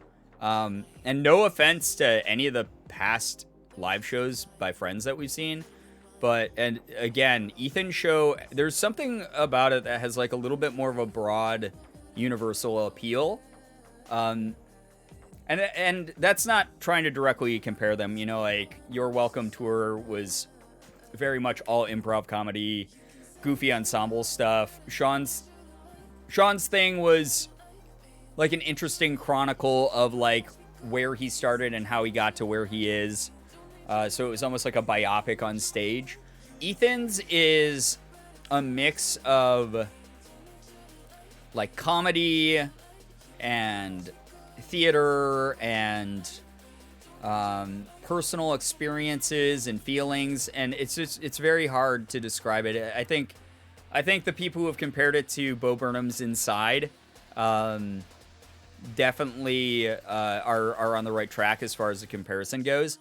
But it almost has like even more universal appeal than that. I feel like it's like very easy to understand. It's very easy to feel inspired by, even if you don't do the exact thing that Ethan does. You know, again, if you're someone who's even considered writing or making music or art or anything like that, like there's something in it for everyone, which is really cool.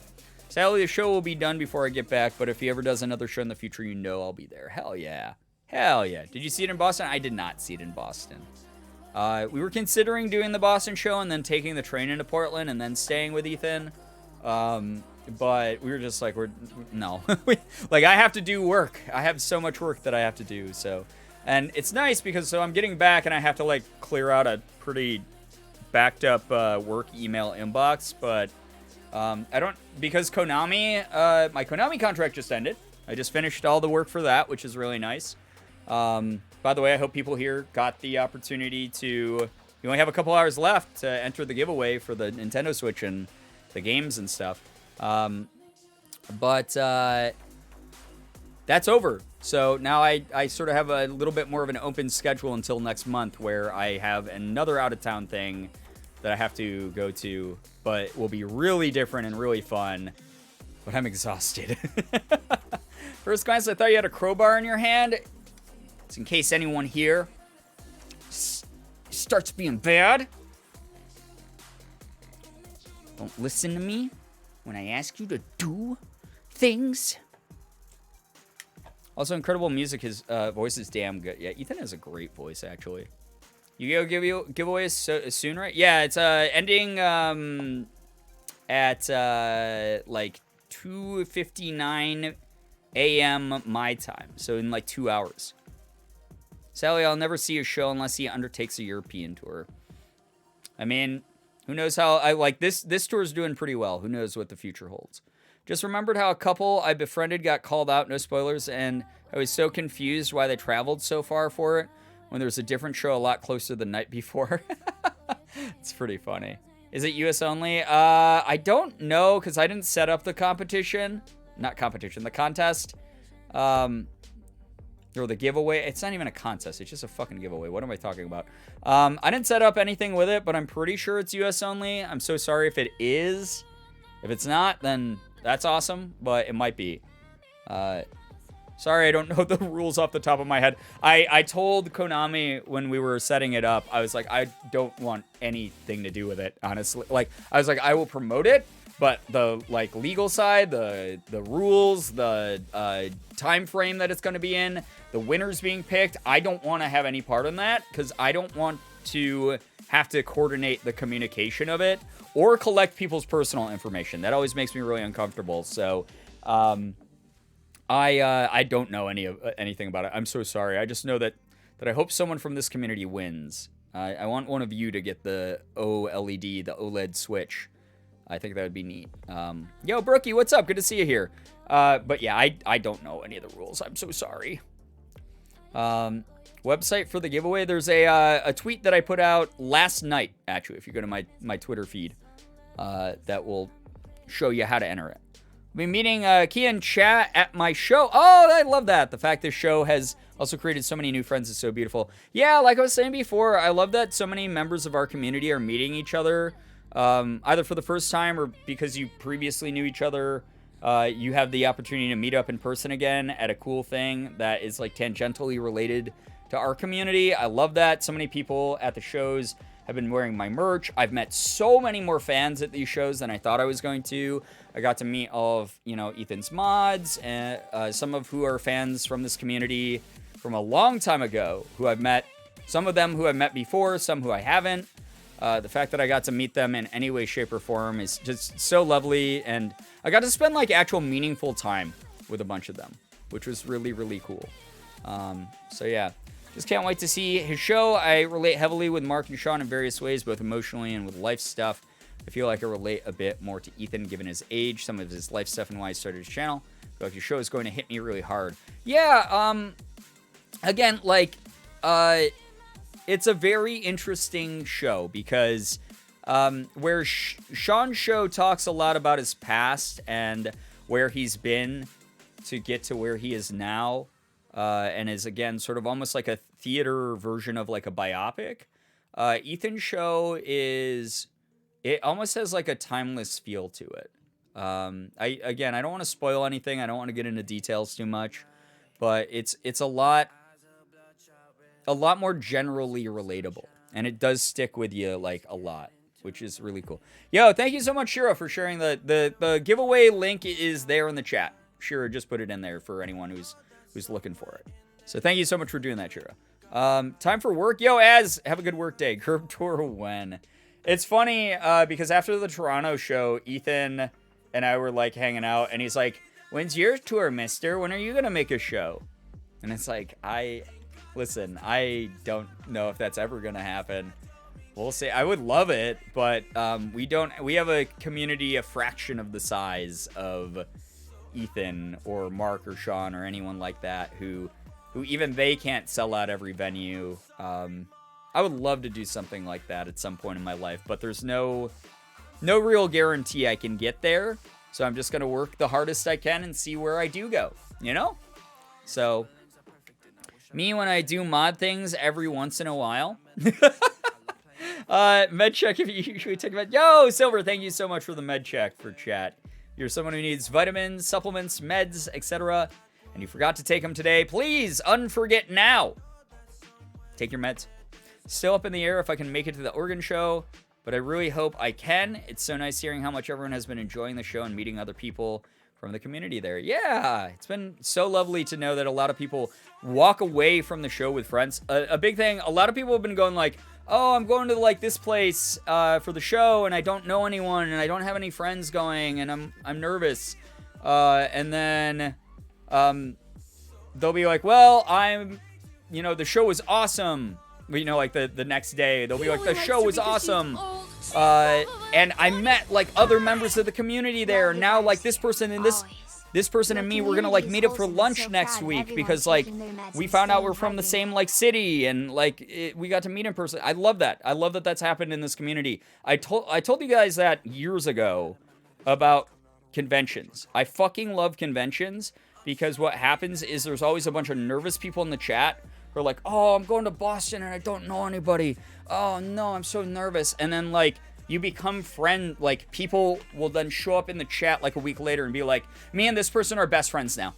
And you'll, like, they'll like, be best friends for, like, ever. I fucking love that. It's the coolest thing. It's the #1 thing I love about having, like, a community of some sort. It's like you and I will do a co-headliner. It's fine. Listen, anytime you want. Love the vibes here always. Your community is wholesome and so proud of everyone taking their meds and staying hydrated. Yo, Ballet time for this. Thank you very, very much for the 17 months. That's a long-ass time to stick around for whatever this is. Thank you very much. That means a ton. Went to both the first Chicago show and the indie show alone and had a blast about. Yeah, and that's the other thing. Even if you go alone, like, the big thing about this show is there's a certain energy to it that just, again, everyone can kind of feel while they're there. And even if you go alone, even if you don't end up socializing with anyone else there, you're going to know that you're a part of the community. You're going to feel like you're part of the community because the overall energy is just, it permeates everything. And it feels really cool to be a part of this big energetic thing together. Everyone cheering and laughing and clapping all at the same time. It's just a cool thing. It's very, very much living energy in the moment. So if you're nervous about going alone, know that you're not alone technically because you're there with other people who are appreciating the same person, the same work from the same person that you all sort of look up to or support or enjoy. You're going to a show alone and worried about not knowing anyone. Stand in line for about 5 minutes. You'll make friends, I promise. Yeah, that's the other, especially if you're wearing like merch or something, like someone will be like, oh, cool soft boy sweater. Love that one. You know, he wants to hear a silly story about my brain. I mean, sure. Literally what happened with Sarah, Kai, and I didn't know them beforehand, and then we got food and finding more hangouts. I love that. I love that so much, and I'm so glad I got to meet all three of you at the same time that way. Truly wonderful thing. I went alone, didn't really talk to anyone, but it was still a very nice vibe. Yeah, exactly. Like, the vibes are there, right? Sat next to these two girls who are like, oh my god, is that Brian? Don't look him in the eye. Act cool. Wait, what? I'm going to regret not saying hello. So I started talking to them. That's so lovely. I wish they had said hello. I got a couple... I always get, like, a few tweets or messages after events, like conventions or, like, live events like this, where people are like, I saw you, but I didn't say hi. I was too nervous, and now I regret it. So this is why I always am like, guys, please say hi to me. Please, please, please. I know it's tough in the moment. I understand social anxiety. I get nervous meeting you guys. But please do it because there's a very low chance I'm going to be back in your home city, anytime soon again, basically. So, yo, Generic Bones, thank you for the bit. Magical Matto, hello. Hi, good to see you as well. It's hard not to relate with others with so many connected communities. Yeah, exactly. There's so much overlap, right? Literally because I was trying to get to the back of the line and Ecta saw me and was like, you're the Wowie hat person from Twitter. And we spent the entire night together. I love that. That's so wonderful. I'm really excited for the Seattle show. And that's the other thing is Seattle. I know people are going to meet people there because Seattle is where PAX West is. And every PAX West I ever went to, we had community members who were like, it's such a big convention and I don't know anybody and I'm nervous and I don't know what I'm going to do. I'm going to be all alone and I'm going to poop my pants and I'm going to get dehydrated and die and it's going to be bad. And they catastrophize and they get really worried. And then weekend after PAX West, they're like, I met so many people. Oh my god, I met so many people from the community. I met people from Mark's community. I met people from your community. I met people from everyone's community. Oh man, me and some friends, me and some people, like, randomly became friends over, like, Resident Evil. Like, I love that shit. Keep doing that shit. It's so cool. I love that. I love it a lot. The employment's 9 a.m. on June 1st. It's weird when our brains do that, huh, Silver? Well, at least you didn't miss it. At least you're just months ahead. I love PAX West. I always meet friends in the meet and greet lines. Yeah, fuck yeah, exactly. That's exactly what I'm talking about. So good. Because you're all, like, people, like, have to wait in line to get into the venues, too, for Ethan's show. So you will talk to people. Or at the very least, you'll overhear conversations that you might be able to be like, hey, wait, I love that. In Space with Markiplier is cool, dude. You know? Did y'all know there was a tiny blizzard today and the Girbeagly hoodie kept me warm? Oh my god. On the way to class, also acts as an entire shield from the show. Eliza, hello, hi. Thank you for promoting my merch, as usual. You heard the man, keep shitting. Right, keep shitting your pants is the exact message I wanted people to take away from that anecdote there. Is continue to poop your pants. If anyone judges you for that, that's really more on them than it should be on you. It just means that they haven't killed the part within them that cringes.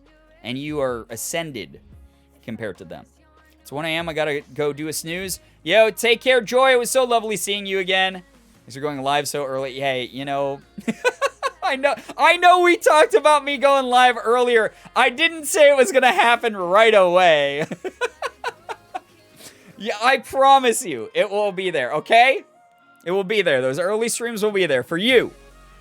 Catastrophizing is my specialty. Me too. It's literally... I'm going to my first therapy appointment in like 2 weeks because I couldn't go last week, obviously. I was leaving. But I have my first therapy appointment in like 2 weeks tomorrow. I'm so excited. Your meet lines were also super chill at PAX, which made it very easy to talk to people. Yeah! Like, we've always sort of... I was talking to Ethan about that when we were in Portland. Was like...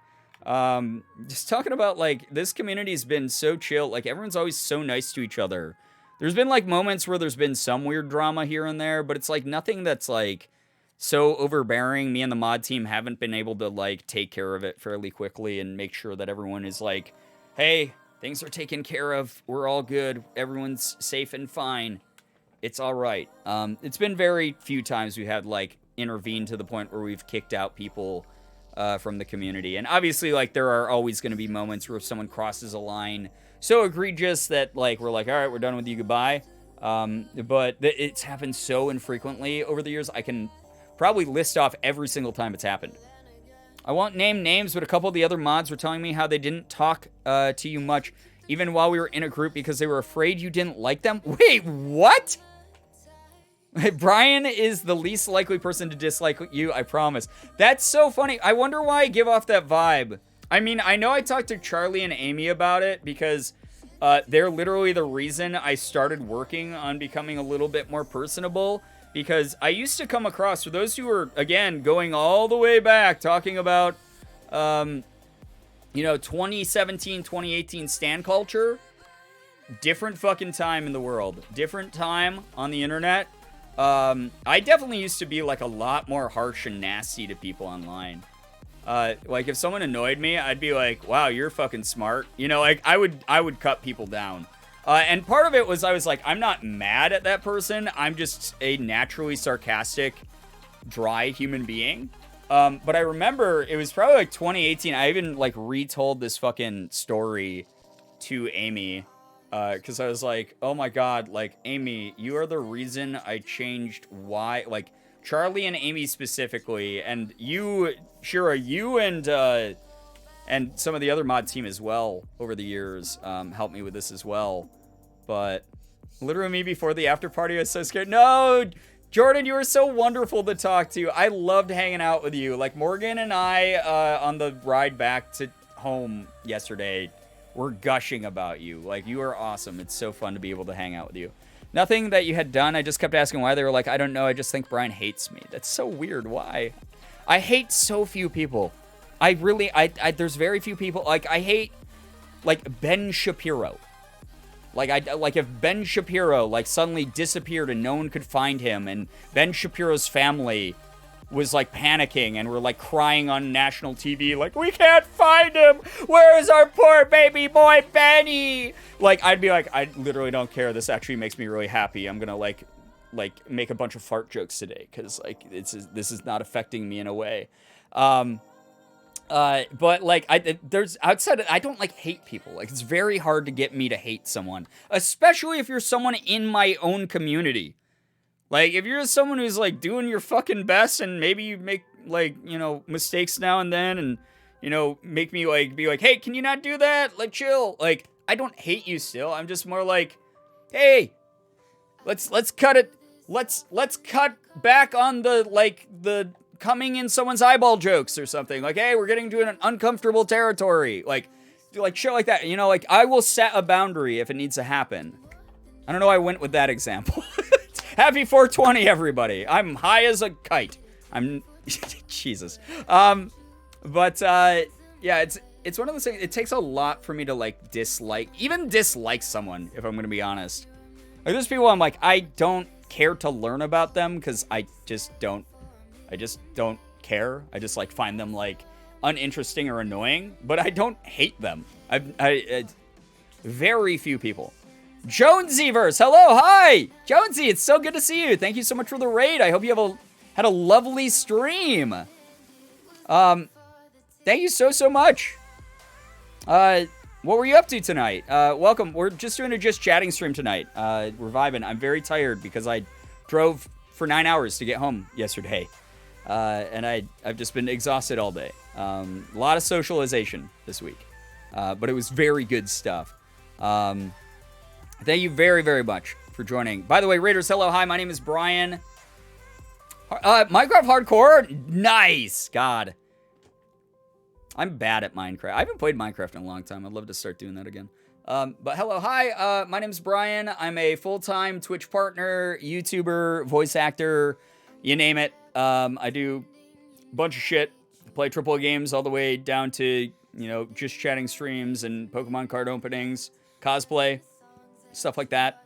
We try to vibe out here as much as we can. Just keep things chill. If you're cool to us, we'll be cool to you. It's kind of it. But, yeah. So if I'm scared I hate you, you really just aren't interested.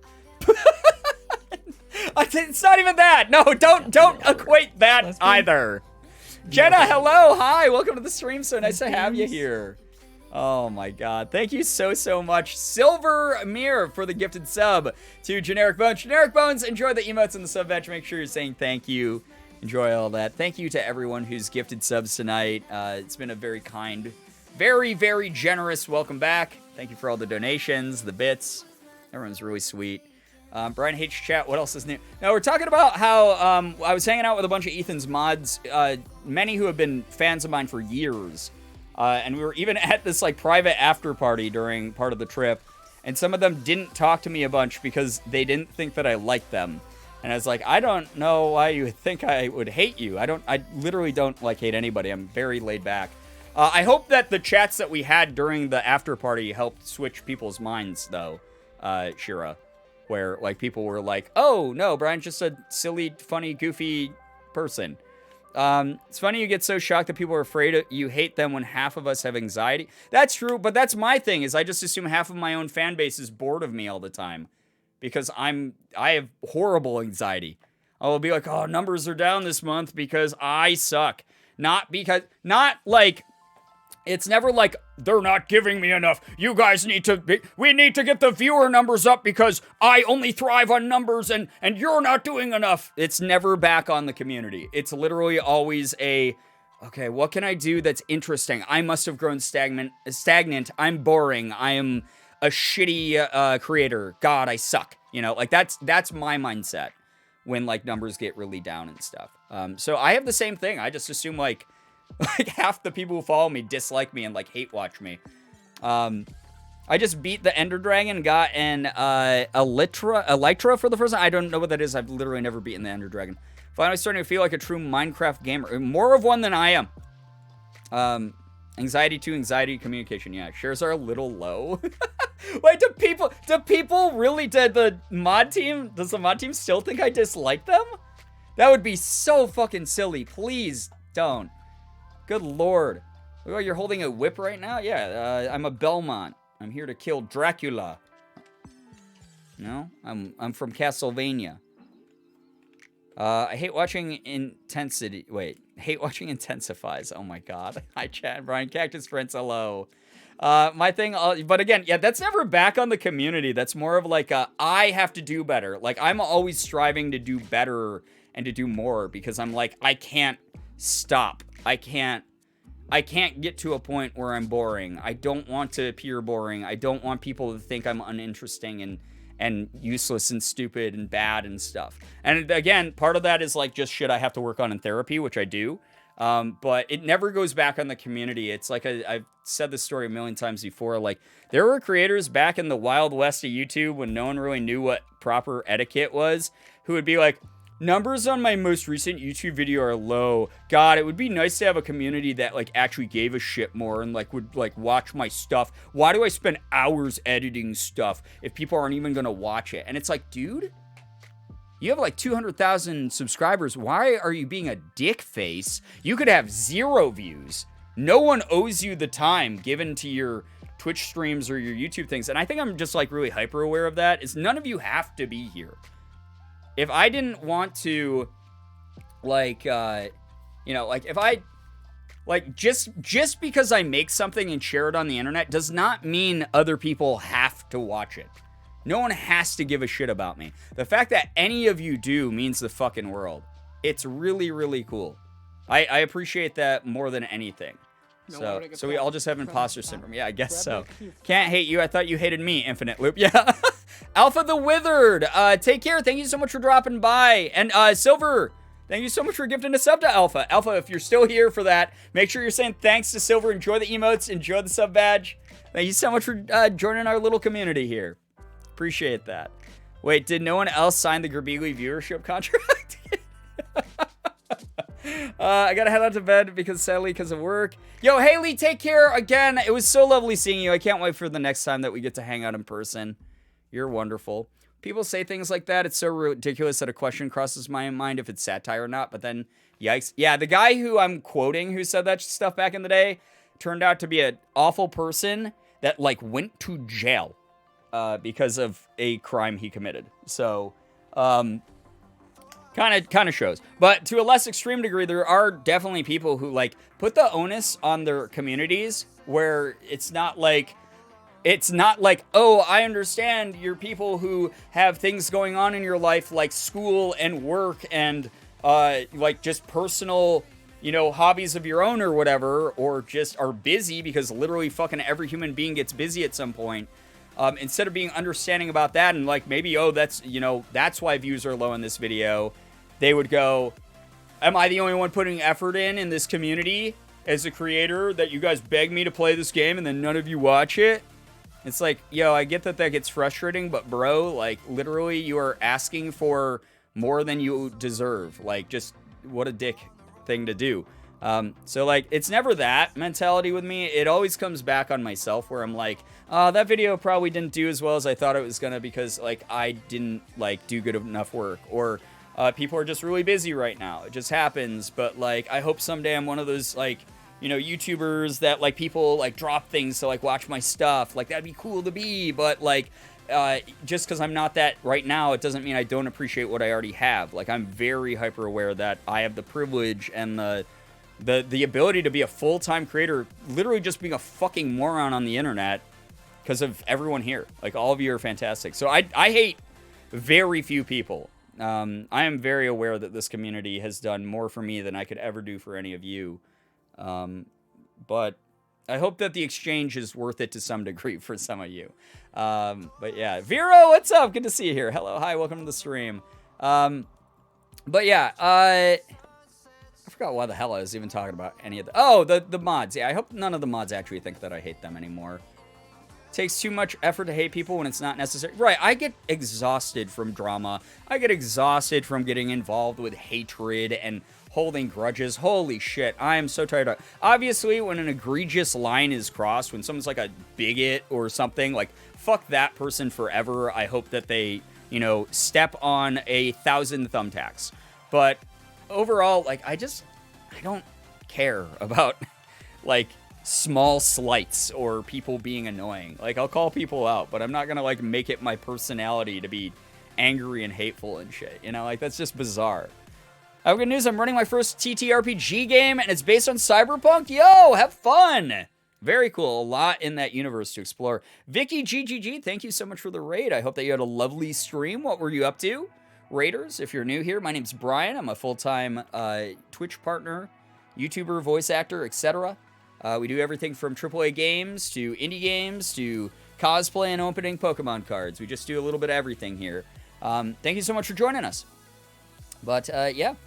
And thank you for another med check, Silver. Appreciate that. Gonna go drink water? I've been chugging water this whole stream, so I don't blame you. I don't understand how anyone enjoys drama. I truly lived through enough in high school to last a lifetime. That's the way I am, Poisonous. I fucking hate getting involved with drama because you're literally wasting your time worried about other people you cannot control.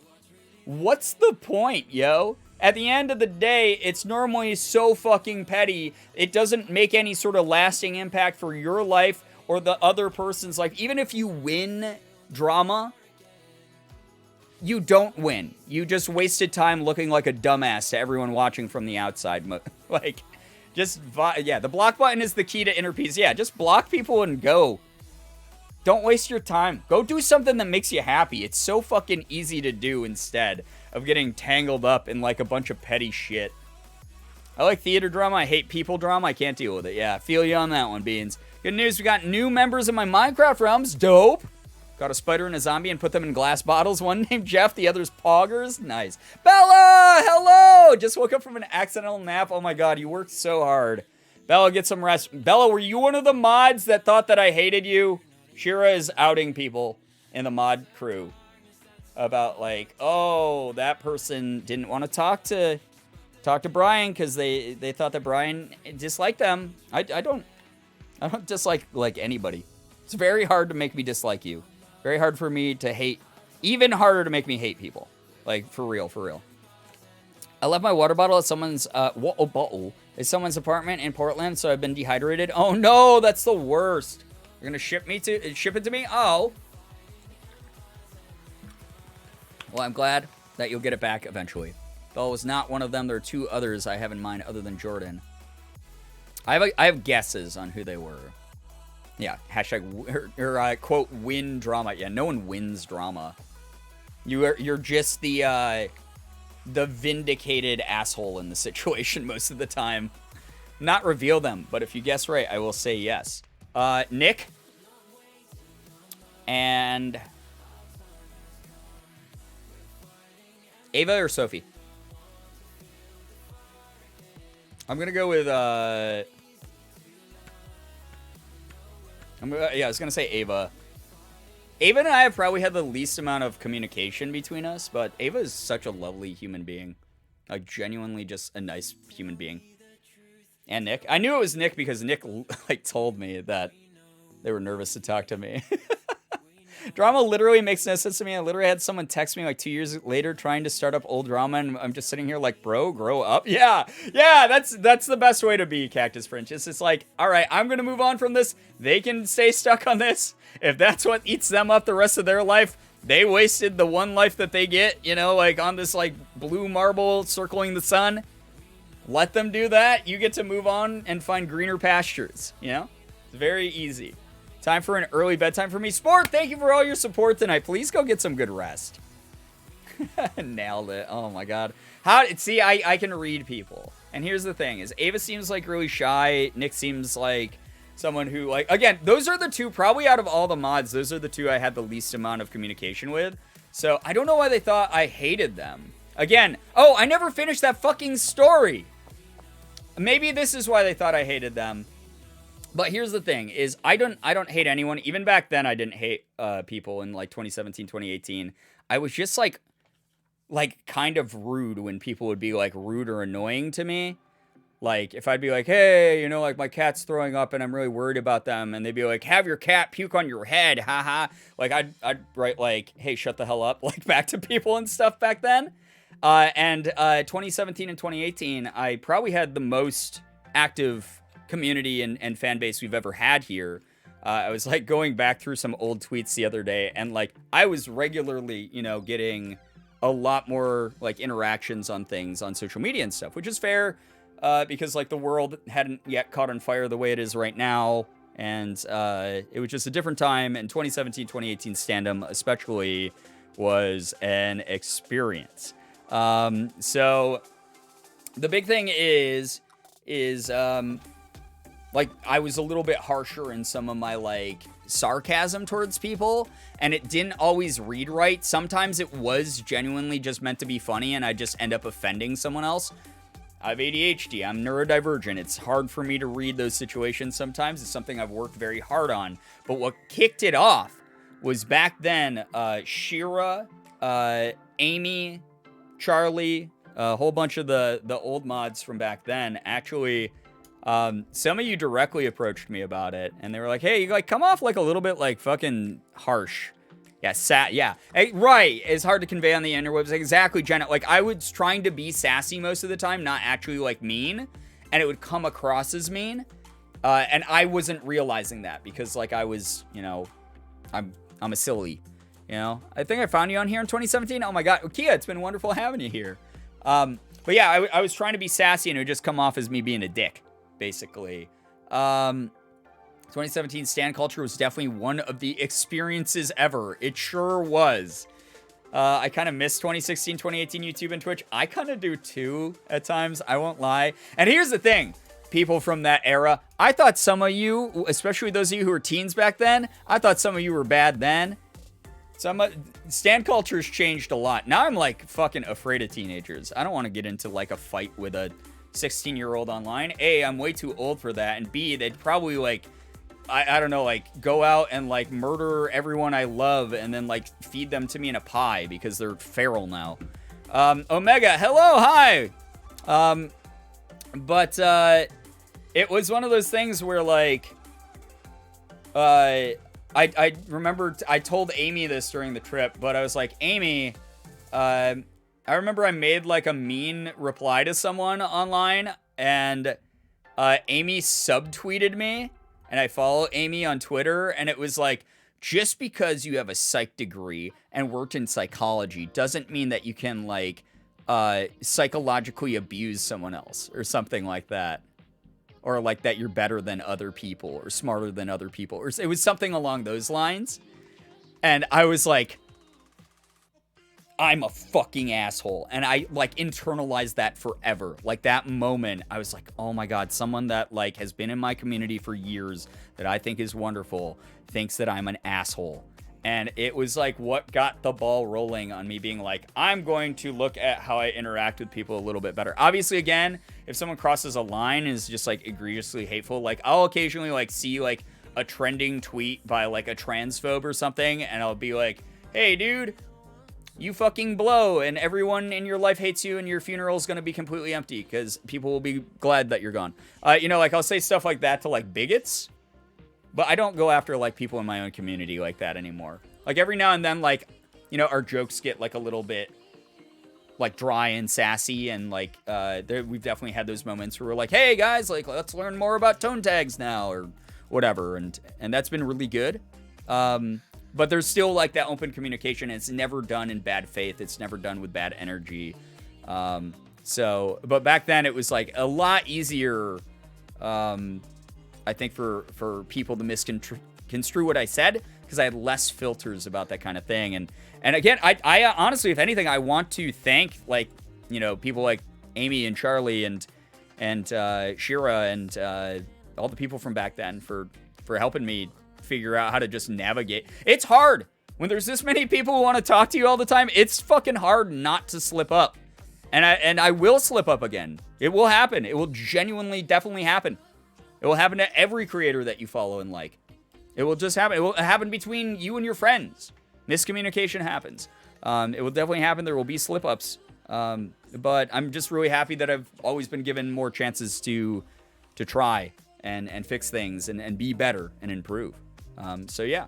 Hello, I'm here. No more lurk. Falcon, I'm so glad that you're back. Welcome back. It's so nice to have you here. Seriously. Kymaranth, hello, hi. Talking about the Pass and Ethan show. Went back and watched an old charity stream of Ethan's that you were in 2016, I think, and it made my heart so happy. You both talking about how much both of you have grown since then. Just like, and look at you both now. Oh my God, yeah, 2016 even, we would have been like, wow, look at us. Yeah, I was a part of a lot of Ethan's charity streams. That's where his nickname Egg Boy was coined. We were actually playing Overwatch. Funny that we were talking about that earlier. We were playing Overwatch with some friends, and it was a special event, and we were calling one of the enemies the Eggs. And I was like, well, go over there and kill the Egg Boy. And then he became Egg Boy from that, because we started making, like, Ralph from Ed, Edd, and Eddie comparisons. Like, there are many doors, Egg Boy. Does hit harder if you reserve it for the worst people. Oh, yeah, that too. Dry humor is my best friend, but there is 100% a line. Absolutely.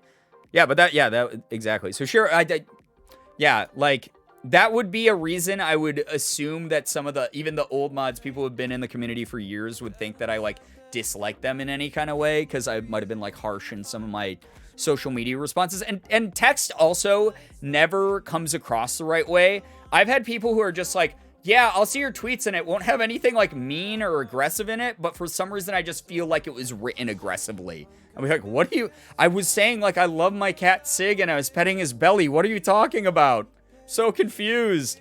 But that's just the way text comes across to some people online. Like, it wasn't me specifically, you know, they just think that about, like, everyone's tweets, you know. It's very hard on social media to convey everything. Very fucking hard to do it. And if any of you ever get any sort of following online, become any sort of, you know, a content creator yourself, or a public figure in some kind of way, you'll experience that a little bit. It's a tough thing to navigate. You do have to swallow your pride. You have to go, hey, it's not everyone telling me that I'm wrong, ganging up on me. It's like, maybe, yeah, I might be doing something a little bit silly here, so I'll fix this quick, you know? So, all of you who knew me in 2017, I'm so sorry. Mads, you have changed a lot since then, but I'm very proud of you.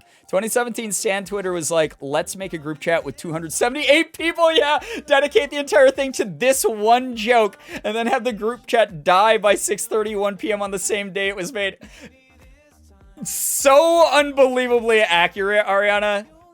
That's so funny. I think after millions of years, humans would have perfected communication by now, but, well, we still... The problem is that we still have white men. White cis men. So, I hate texting. Tone never comes across right. It's very hard to land it. Yeah, it's really, really hard to land it. I don't think that was why at all. None of them could give me an actual reason why. They just had a feeling. I was like, that's not a good enough reason. Yeah, I don't send psychic vibes towards people. But maybe I'm doing it unconsciously. Oh my gosh, are they picking up on the weird subconscious psychic vibes that I hate the world? It's interesting. Because I'm not intimidating. That's the other thing. I'm like 2 inches tall. I'm just this goofy... I mean, fuck. I dress as like a cottagecore girly like half of the time. Like I'm not a very intimidating human being. If anyone knew me in 2017, no, the fuck you didn't. Oh my god, Shira. The stories I could tell, you know? You both were talking about the time when you filled a room at a convention. Oh man, not expecting it. Said Ethan, and now look at you. You and your community raised $6,000 today? That's something like that thing years later with the charity campaigns you both had and the amount you raised since then. Just proud, happy feels. That's 2 Tic Tacs tall. Get out of here. God, that's so... God, that is the emotional gut punch of the night there. Oh, boy, Brookie. Yeah, so the first convention we filled a room that we weren't expecting to was... It was me and Ethan, our old friend G, and our old friend MS Arcade. And we went to Indie PopCon for the very first time. It was Ethan's second time, but it was the first time he was there as a creator. And we asked the convention if we could do a panel in one of the panel rooms there. And we were like, maybe like 20 people will show up between like, 5 fans from like each community will like show up. And like that'll be cool because like we'll just do like a little personal Q&A with them while they're like here. And it was a room that held 200 people and it filled all the way up and there were people standing against the back wall to see us. And it really was really cool. So to know that we were like later in the year, like another year being like, oh yeah, remember that time we like filled the panel room and like, but now we raised $6,000 in a day for charity, which is like, compared to most of our campaigns now, like it's a good chunk of change, but it's like pretty small compared to what both Ethan and I have done for charity since then. That is wild that back then we thought that was like the coolest thing in the world. This is what I mean is I hope I never lose this. I just hope I never lose this feeling of like every milestone is new and fresh and exciting and emotional, and it means something in a genuine way. You know, last year we raised like $25,000 for St. Jude. We raised like, I was talking to Morgan about it in the car. We raised last year for charity in total, we raised somewhere in the realm of like $30-something thousand. And if I had told me during that charity stream that, if like, wow, we raised $6,000 together for this charity, like my head would have exploded. Like I wouldn't have believed that. It's like really fucking cool. It's really, really neat. OG-chan? Yeah, it was OG-chan. That G. Yep. Just think about where you'll be in a few years. Yeah, we'll see. We'll see. If I get anywhere, it's because of you.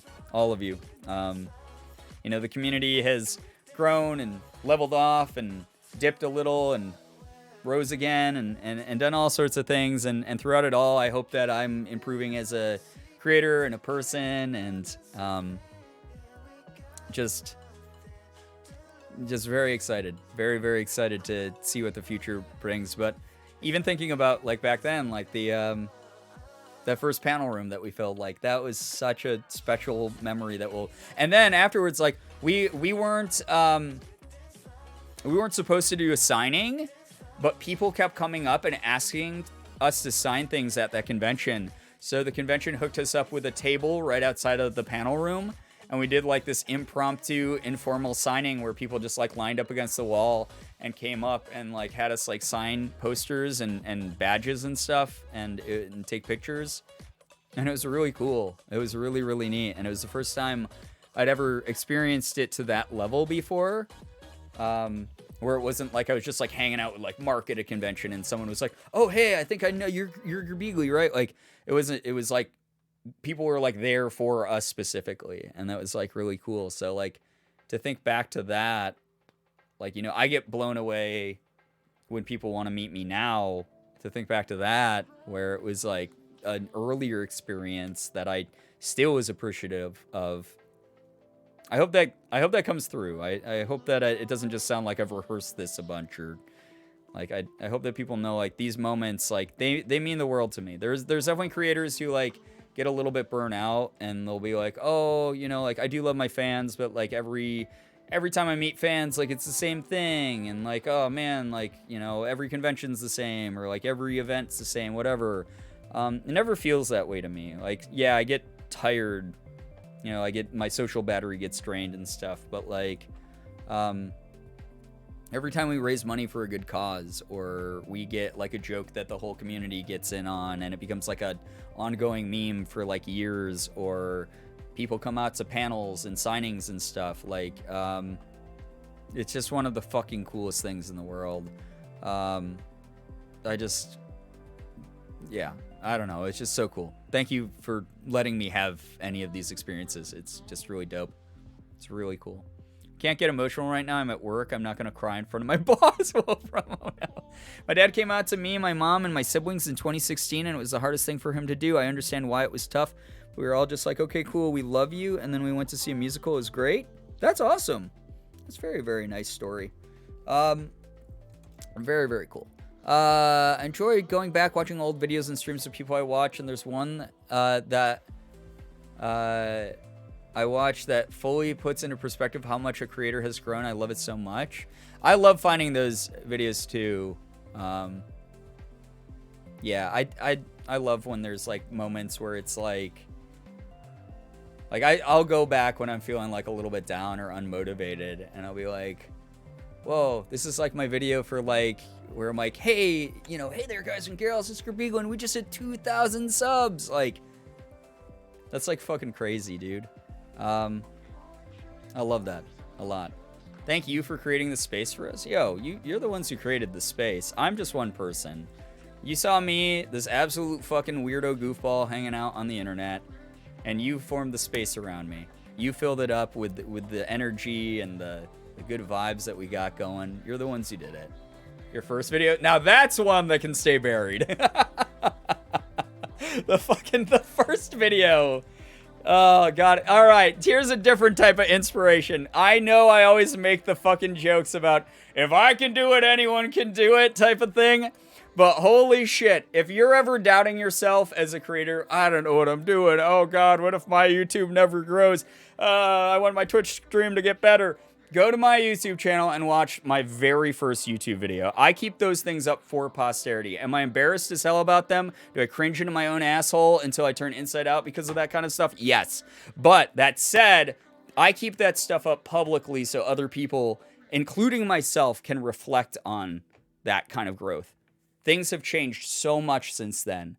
And if I was able to push through, if I was able to learn and get better and improve and like make more interesting content and find like a real like energy and voice for myself online throughout the years, you can do it too. Just watch that video. It's bad. Watch that video. I guarantee that you'll go, oh, holy shit, Brian sucked. I can do that. I can do that. You can do that. Thanks, Shira. Bella, get some good rest. Thank you very, very much for hanging out with us. Seriously, go rest up. You're just lovely. Miss you already. I miss you. You're so lovely. Community night idea. We watched the first 10 videos Brian ever made. I will, my brain will like commit some sort of heat death inside of it, my own skull, to preserve my brain capacity. Like that's probably what would happen. Is my natural defense mechanisms in my brain would activate, and it would be like self-destruct system imminent, and my brain would melt. This is a very wholesome stream. So wonderful to come back to the stream and see all these names in chat I haven't seen in a while. Names I've seen in other streams. This is so awesome. I'm gonna stop or I'm gonna cry. Oh, Aaron is Alex. I'm glad that you're having a good time here tonight. I just wanted to check in with everyone. I didn't have anything special planned. I just wanted to vibe and make sure that everyone was doing well after I was away for a week. I missed everyone. I'm going to try to fit in like maybe a bonus stream tomorrow morning, or not morning, but like, you know, early evening, something like that. No guarantees. Please don't hold me to that. There's actually a much larger chance it won't happen. But mainly just because I miss everyone. But we'll see how I'm feeling. I might be exhausted tomorrow still. Just because I'm old and it takes 1,000 years for me to recover from anything. Just wanted to watch your Doki Doki Literature Club playthrough again and happened to come across it. Oh my gosh. Man, the Doki Doki Literature Club playthrough I'm not embarrassed by. That's a fun game. That playthrough was fun as hell. So, yeah. 2017 Stan Twitter era me with my notice threads and shit. Oh my god. Those were cute though. I was talking to Morgan about those on the drive back. Again, we were talking about 2017, 2018 Stan Twitter. I was like, do you remember when people used to put, like, noticed by Brian ×9 in their bio and stuff like that? Oh, my gosh. So cute. The notice threads. I was in a lot of notice threads, I remember. It was very sweet. Always made sure to screen record my favorite moments from your streams, and I rediscovered them a few months ago and watched those clips. So weird, so cool. Made me so oddly emotional. You're someone who's grown with the community, Ariana. You're someone I'll never ever fucking forget. It's been lovely knowing you over the years. You're great. Man, I feel like I could do streaming YouTube, but I have no idea where I would start with. I feel like people play Minecraft or horror games or something like that and go from there and just can't think of anything. Like a lot of stuff, but my ADHD can't pick something. It's one of those things, you know you the best. So whenever you have that moment where things click and you go, oh, geez, I really love, JRPGs. I want to make like videos about like different JRPGs. Boom, you start making like a Final Fantasy playthrough or something. Or like, oh, fuck, like you said, like horror games. Like I found this indie horror game on itch.io for free. Oh, awesome, easy first video. Because I have, like, scary, funny reactions and stuff. Don't mention that, not the bios. JC Shrimp, hello, hi, welcome to the stream. Hi. Guess who woke up, but has to go. Oh, I'll take care. Thank you so much for dropping by to say hello to us for a bit. You see the like notification for your first video? No, you didn't, but yes, you did. I don't even check, like, the comments on that video anymore. Noticed by Brian, but it's every time you've read one of our chat messages. Poisonous. Noticed by Brian, X'd to 274 times. That's so fucking funny. Oh, boy. The notice threads reminded me of a Markiplier giveaway I won, and I never got anything from it. Oh, my gosh. Yeah, there were so many scam giveaways back then. But I still have the clip of Markiplier saying my username. Oh, it was through Mark? Yeah, there were so many scams through Mark. What a con artist. What a jerk that guy is. That sucks. What were you supposed to win? I'll bring it up to him. I'll go, hey, remember when you did that giveaway and someone won that thing? Where's that fucking thing, dude? I heard about that the other day during stream. Where's that fucking thing? Why didn't you give your fan that thing? The scam era. How else do you think he got rich and famous?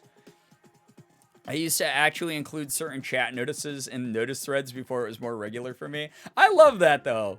I think I have a screenshot from 5 or 6 years ago when Sean responded to my Instagram comment on one of his posts. Guys, do not... Alright, don't get like, oh god, I'm cringing and stuff. First of all, watch the movie Turning Red, and it will make you go, okay, yeah, I was cringy, and it was embarrassing, but God, that's a part of all of us, and it's beautiful, and we gotta learn how to embrace it. I love that movie. I cried like a fucking baby, like 4 separate times during Turning Red. I was just like, this reminds me so much of being like a kid with like weird hyperfixations and interests, and it's so cute, and I love it.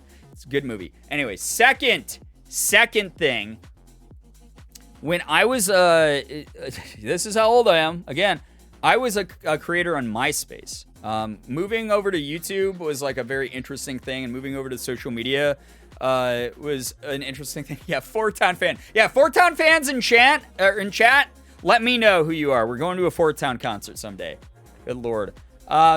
Supposed to be a signed holographic t-shirt back in October 2017, I want to say. You can Google it and get the timestamp. Signed holographic t-shirt. I will have to ask him. Was it the one with like the Wharf stash and the holographic M? Because I think I know what you're talking about. Holographic t-shirt.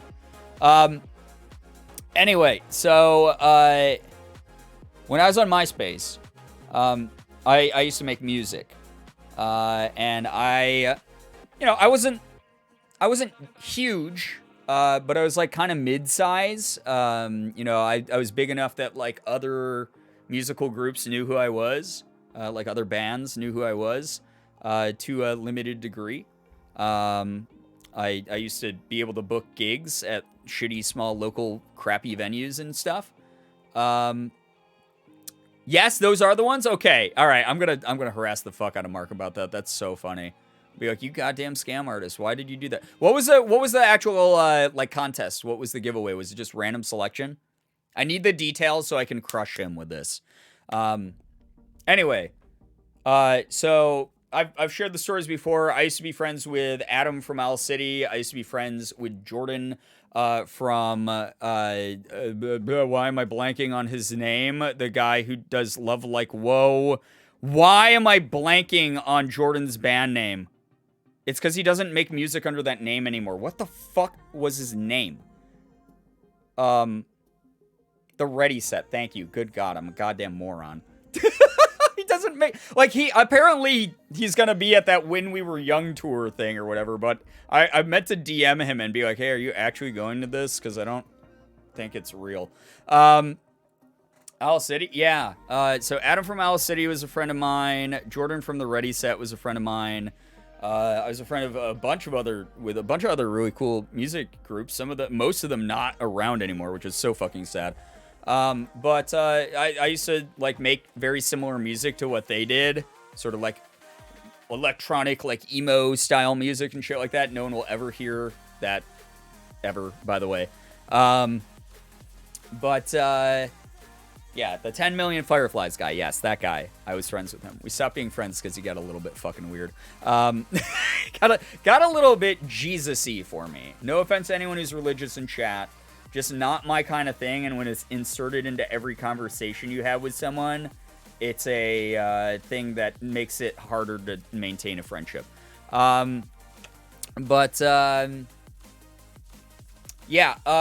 Anytime I had acts notice me like that, I would take a screenshot of their MySpace comment that'd be like, yo, dude, we gotta like link up for a tour, or like keep making the awesome music, dude, like we should collab sometime, shit like that. Anytime I got stuff like that from like a band that I liked or another, like a larger musical act, I would take a screenshot of it and I would put it in a MySpace picture folder to show off all the notices that I had gotten. So do not, if you were from 2017, 2018 Twitter Stan era with the like X number of notices or like the notice threads in your like pinned bio or whatever, don't, I did the same thing when I was younger. I did the same exact thing when I was like in my like young 20s, like early 20s. Like I was like 20, 21 when I was doing that shit. So please don't feel bad. Gotta love when that Haven's friends had a coworker that did that for a girl. Now he preaches to old friends he sees at the grocery store. It's a weird thing. Jordan, though, on the other hand, and that doesn't make Adam a bad guy. It's just like we didn't see eye to eye on some stuff. But Jordan from the Ready Set, fantastic dude. Really, really nice guy. Makes some very unique music now under his actual name, and then also another side project he has going where he makes kind of like pop music, which is like really good, but apparently also still exists as the Ready Set as well sometimes, which is really interesting. But him and I used to talk music all the time way back in the day, which was cool. I remember hearing some of his more Jesus-y music when I was a big Owl City fan, and it kind of put me off. Yeah, he moved away from it because he realize how much money was in pop music. Again, both of those dudes too. The funniest thing is I was friends with them when they were very small, and then both of them got radio singles. You know, Fireflies was like the jam for a very long time by Owl City, and then the Ready Set had the A Love Like Whoa, and I remember when Jordan dropped A Love Like Whoa, and I messaged him and I was like, dude, this is like a big change for your music, dude. This is cool. This sounds really well put together. And he's like, yeah, this is going to be on the radio, by the way, dude. And I was like, cool. Very awesome. And then he blew up. He did his thing. I went and deleted my notice thread and every individual one I added a few years ago. So even if my Twitter was alive, it is forever in the past. Sad. But you had the, the experience lives on in your heart. So, yeah. You would not believe your eyes. Yep, you would not believe your eyes if I told you that story. He had a song in a movie, I think, or something too. Owl City. Yeah, I mean, he had a lot of success. Like, I mean, he made his bag, and then he disappeared into the ether. You know, Vanilla Twilight got me bad in high school. Is that a name of one of his songs? I wasn't a great. I've never been good with any song names, and especially not with my own friends. Oh my god, I don't think I deleted mine. Oh my god, see, that's a time capsule though. My notice thread is back on my old forever suspended Twitter account from 2018. Sad. Completely forgot Vanilla Twilight was a song. Holy shit. Me too, apparently. Personally, I've done something similar, but not for the social media. It's a fun idea to that extent. Like a virtual scrapbook of notices. Yeah, that's a cute way to think of it. Took photos of stuff in the Grumps. The Grumps and Mark had reblogged or liked and stuff, and it would just sit in my bed and be like, this is the best thing ever. That's cute. I love that. See, that's very wholesome to me. I still hold them dear to my heart, of course, but I'm not like fangirling, crying, and rolling on the floor kind of way. Yeah, no, I mean, as you grow up, you're just like, oh, they're just people. But like, especially to young people, I feel like those moments when someone they look up to in a genuine way is like, I do take the time to like notice my fans and appreciate what my fans do. I think that's a really nice little genuine moment. And you never know, like, especially if those of you, again, who are trying to be creators. And this is, again, why I'm giving that cautionary tale of be careful of how you talk to people. Try to be as gentle, patient, understanding, and kind, and, good-spirited as you can be. You never know how an interaction is going to affect someone. You never know if that thing that you did of like retweeting a fan, like some fan art, or just saying hi to someone who says hi to you on the internet.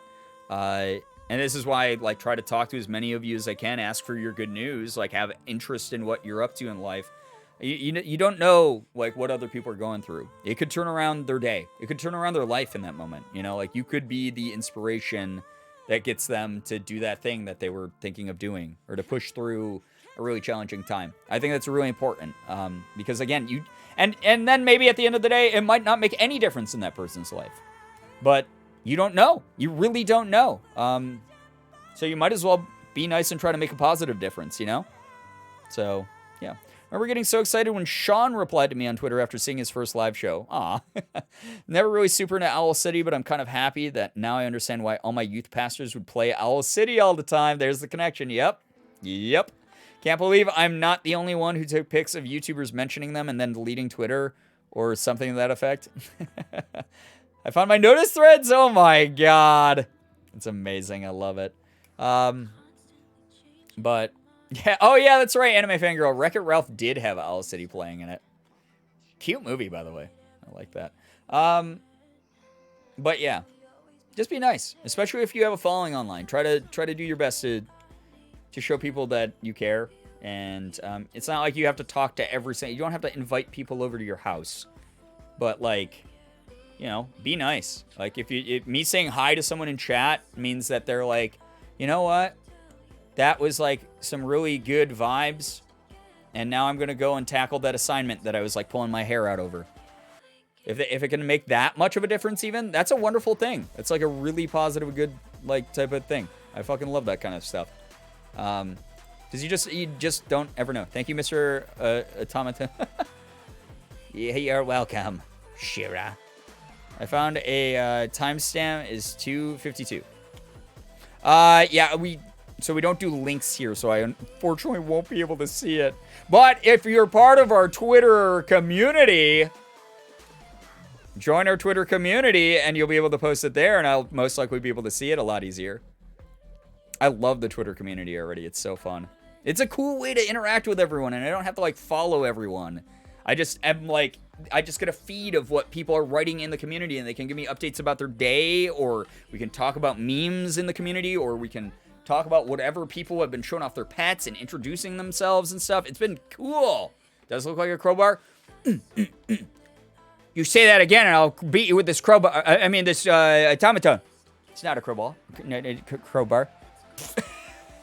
Great. Great joke, me. Beans, take care. Take care. Thank you so much for being here. It's a stream. I explain everything. Oh my god. Go join the Twitter community right now. It is actually really fun. Crowball. It's Fan House, but for free. Except if Fan House was spammed by everyone in the community, is what it would be. It's everyone. If everyone was allowed to put up their own exclusive content on my Fan House feed, that's what a Twitter community would be. I like Fan House because I control it, and I get to post all the things I want to. Isn't that Bread? Yes, it's just Bread. His name is Bread. For those of you who don't know, someone bought me this from my throne wish list. Thank you so much. It was really generous of you. Go to bed. I will, Tito. I'm going to actually probably end the stream here in a moment. But we did name this guy Bread. Bread, good name. Yeah, I thought so too. Lucario, take care. Thank you so much for hanging with us. But yeah, someone bought this off my throne. Oh yeah, fuck. I got to write back to the throne people. Or not the throne people, the Fan House people. Because they were going to buy me something off the throne wish list. But I just have a bunch of goofy shit on there. I want to get something better than what's on my throne wish list. Shit, I have to write back to them so that we can get something. Maybe I'll get the big one that's like $80. The like huge one. But yeah, if those of you who don't know, we do have Bread is our new little guy. He plays music. He's great at singing. That's he has 3 different octaves. So that's the normal one. He's got...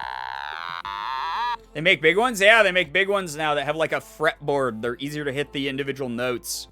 And they're much larger. And they have like a better sound and like better settings and stuff or whatever. So he's got the low octave. And then this one, if chat's ever super bad and I'm like, all right, now I hate you. You know, this is the high octave. And I'll go, chat, what are you doing? Chat, what are you doing? Bad chat, bad. What are you, listen. And I'll do that and I'll hold that like really high, like forever. Until you stop what you're doing. It will be like a dog whistle. Oh shit, I'm looking at the Twitter community and you're all so pretty. Right? Everyone's so nice. Not bad. See? Looks and sounds sick. It is pretty dope. It's so high pitched, right? It's like in my brain. Toxic streamer destroys chat's ears. That is what you deserve. Future you. I'll let you guys get away with one shitty thing because that punished you preemptively, if that makes sense. So, if you scroll back a few days on my Twitter account, there's a video of me on stream playing Welcome to the Black Parade on this guy. So, yeah. So there's some, you know, fun stuff you can do with him. I was just, you hear him here, but he can, when you open his mouth, he gets louder, and it's like, it's fun, you know, it's pretty good. Like, here, play you all a song before we go. My chat go through about the Mark stream? It did. All right. Here we go. This is for you, chat.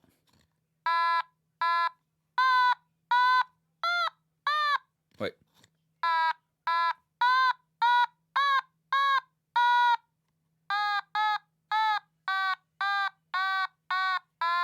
Bread's a little pitchy. He's just a tiny bit nervous. Be nice.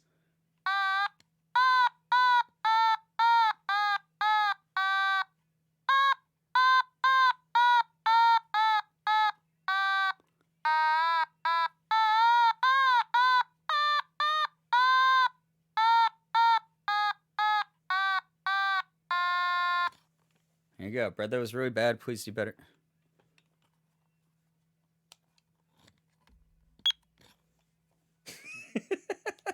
Just the beep. All right. Hope you enjoyed Bread's music. Bread, you did so good, right? Very much disturbing my cat. Rave, rave, rave. Made Bread cry. Yeah, that was it. Beep. It's him crying. Yeah, you know, I think he did.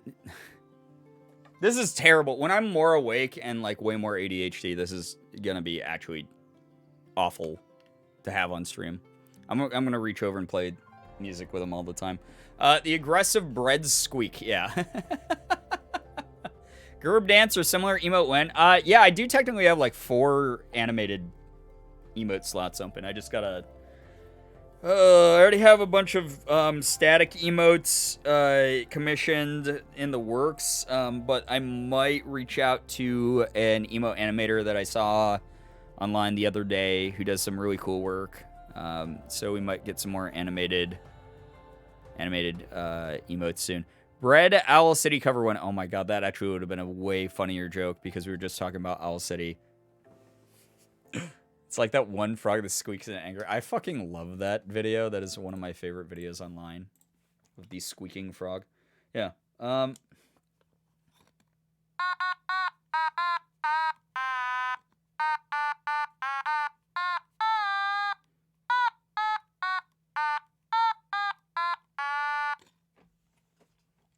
There you go. Oh, Jesus Christ.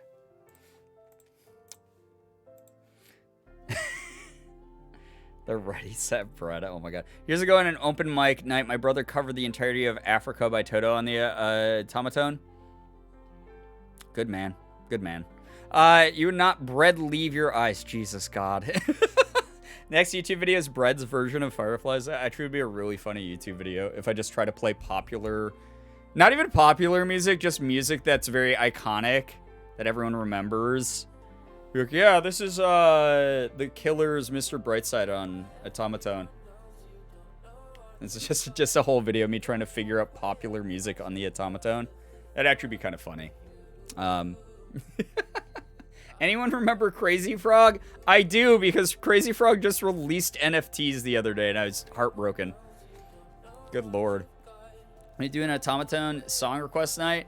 I was actually thinking about adding like a points thing for the channel where you can spend X number of points to make me play the automaton, but it will not be song requests. I will get to pick. I will pick. The Crazy Frog is jumping. Yeah, he's jumping right into the blockchain. So, Brian on automaton. Anyway, this is Wonderwall. I mean, I could fit in Wonderwall there. No, we've lost another one. I know, not Crazy Frog. Yeah, can we get some Gerb salutes in chat for Crazy Frog? You had a Crazy Frog bottle opener growing up? Was that like... ding, ding, ding, ding, ding, ding, ding? Every time you, like, opened a bottle? And then literally anyone's dad would be like...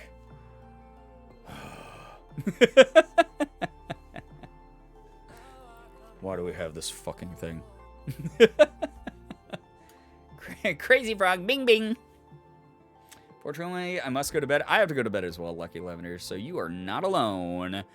Good luck teaching a classroom of middle schoolers how to build computers. That sounds awful, genuinely terrible, but I hope some of them go on and become less evil Elon Musk. Actually learned Wonderwall on guitar. Nice. I mean, that's the way you're supposed to. You're kicking ass, by the way, Julie Jam. You are learning guitar so much quicker than I did. Probably because I have little baby hands, so I got little baby hands. I don't know what I was talking about before or anything that went down. All I gotta say is I appreciate people showing up in force tonight. After me being gone for a full-ass week. Thank you for vibing. It was really nice to be able to check in and say hi to Late Night Gang and get some updates on what people have been up to and let you know how my trip was. We can definitely, like, when I'm more awake, I can definitely, like, next time I go live, I can definitely be like, hey, if people have, like, questions about the main trip, if they want to hear more about what's going on, with, like, content, whatever, like, we have stuff that, like, I already have, like, YouTube videos planned. So, again, very unlikely that I do a bonus stream tomorrow because there's a higher chance I'm going to actually record a video for YouTube and edit that. But I might be feeling up to streaming. We'll see. Literally just playing Negative Harmony Wonderwall on my guitar. Nice. When I repeat myself a shit ton, that's when you know I'm tired. Yeah, I feel you on that one. Get some good rest. Thank you so much to everyone for listening to me ramble about shit that's 75% the same stuff I always ramble about. Like, seriously, thank you for, again, handling these reruns with poise and grace that I don't have most of the time. As I explained, I wasn't always the nicest person online. I can admit that. But I hope that I'm becoming a better person. I hope that people enjoy who I am in my current state. And I hope that I can continue to, you know, bring the action. Bring good vibes and stuff. Telling me there are people who don't like reruns. Honestly, anytime Morgan and I travel and we have a hotel, we always put on, like, the bad cable TV that's showing, like, old, like, Law and Order SVU reruns or, like, fucking, like, Supermarket Sweep or any of the Guy Fieri shows. You're pretty neat. You're pretty neat. God dang it. Just I hope people had fun. Those of you who got to see me in person, I hope you had fun hanging out with me. You're beautiful, wonderful, incredible people. I had a goddamn blast chilling with all of you. Good night, Brennan. Chat. I'll definitely make sure to catch more of your streams. It's been such positive vibes tonight. Jordan, thank you for being a part of it. You're just very sweet. You're genuinely just such a great person to get to know. Like, I really enjoy that we got so many good talks. Very proud of the person that you are now, but not the one that I was. Good God. Wow, fake fan. Sure, I would not be the person I am without you. And many of the people who have stuck around as long as they have in this community. Like, thank you so much. Always will be at any of your backs to help you out with things if it's ever necessary. If you're feeling alone, if you're feeling, you know, unfairly ground down by the world, etc. I want to make sure that people know that there will always be, like, a place here, always be an energy that's behind them. Like, thank you. You're getting closer to the purity that is bread. Purity that's bread. Don't you deflect on me. It's rare that I get sappy in chat without a joke. That is actually very true. Fine, I'll accept it. Thank you. Good night, friends. Hopefully I can come around more soon. Yeah, all good, Mads. Please take care of yourself. You know how it is here. Life happens. You got your own priorities. You got work. You got school. You got whatever is going on in your life that is taking up time. Sometimes you just need to step back from even a community that you're familiar with. You know, give yourself a little bit of a break. Cut yourself slack. take it easy as much as you're able to. Know that the door is always open for you here. So, like, thank you so much for vibing tonight. Again, those of you who have gotten to experience Ethan's show, take away, you know, the messages that you take away from it. Interpret it how you want to. But just know that, you know, any of you can do what I do. Any of you can do what Ethan does. Any of you can make something of yourselves with an energy that has pure intentions, and you can spread that to other people. You can make the difference you want to make in a way that's meaningful. Just know that about yourselves. It's true. Also, those of you who haven't seen it, I hope you get a chance to. It's really good. It's goddamn great. If you've been on the fence about buying a ticket, it's a once-in-a-lifetime type of... I mean, not once in a lifetime, but it's a very unique experience. It's something that you will probably not really see the likes of again. It is very unique for what it is. It's really cool. Again, it's sort of Bo Burnham's Inside meets... I guess like Sean's live show, sort of thing. Very similar, but it's its own thing. You can't even compare it to those things. That feels like an insult to it. Did I say the best fiscal decision you can make with $50? Yeah, for sure.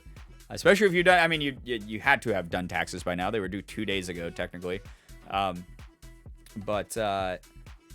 Yeah. God, taxes suck, by the way. Anyone who got through your taxes, I'm so proud of you. Holy shit, what a terrible thing we all had to do.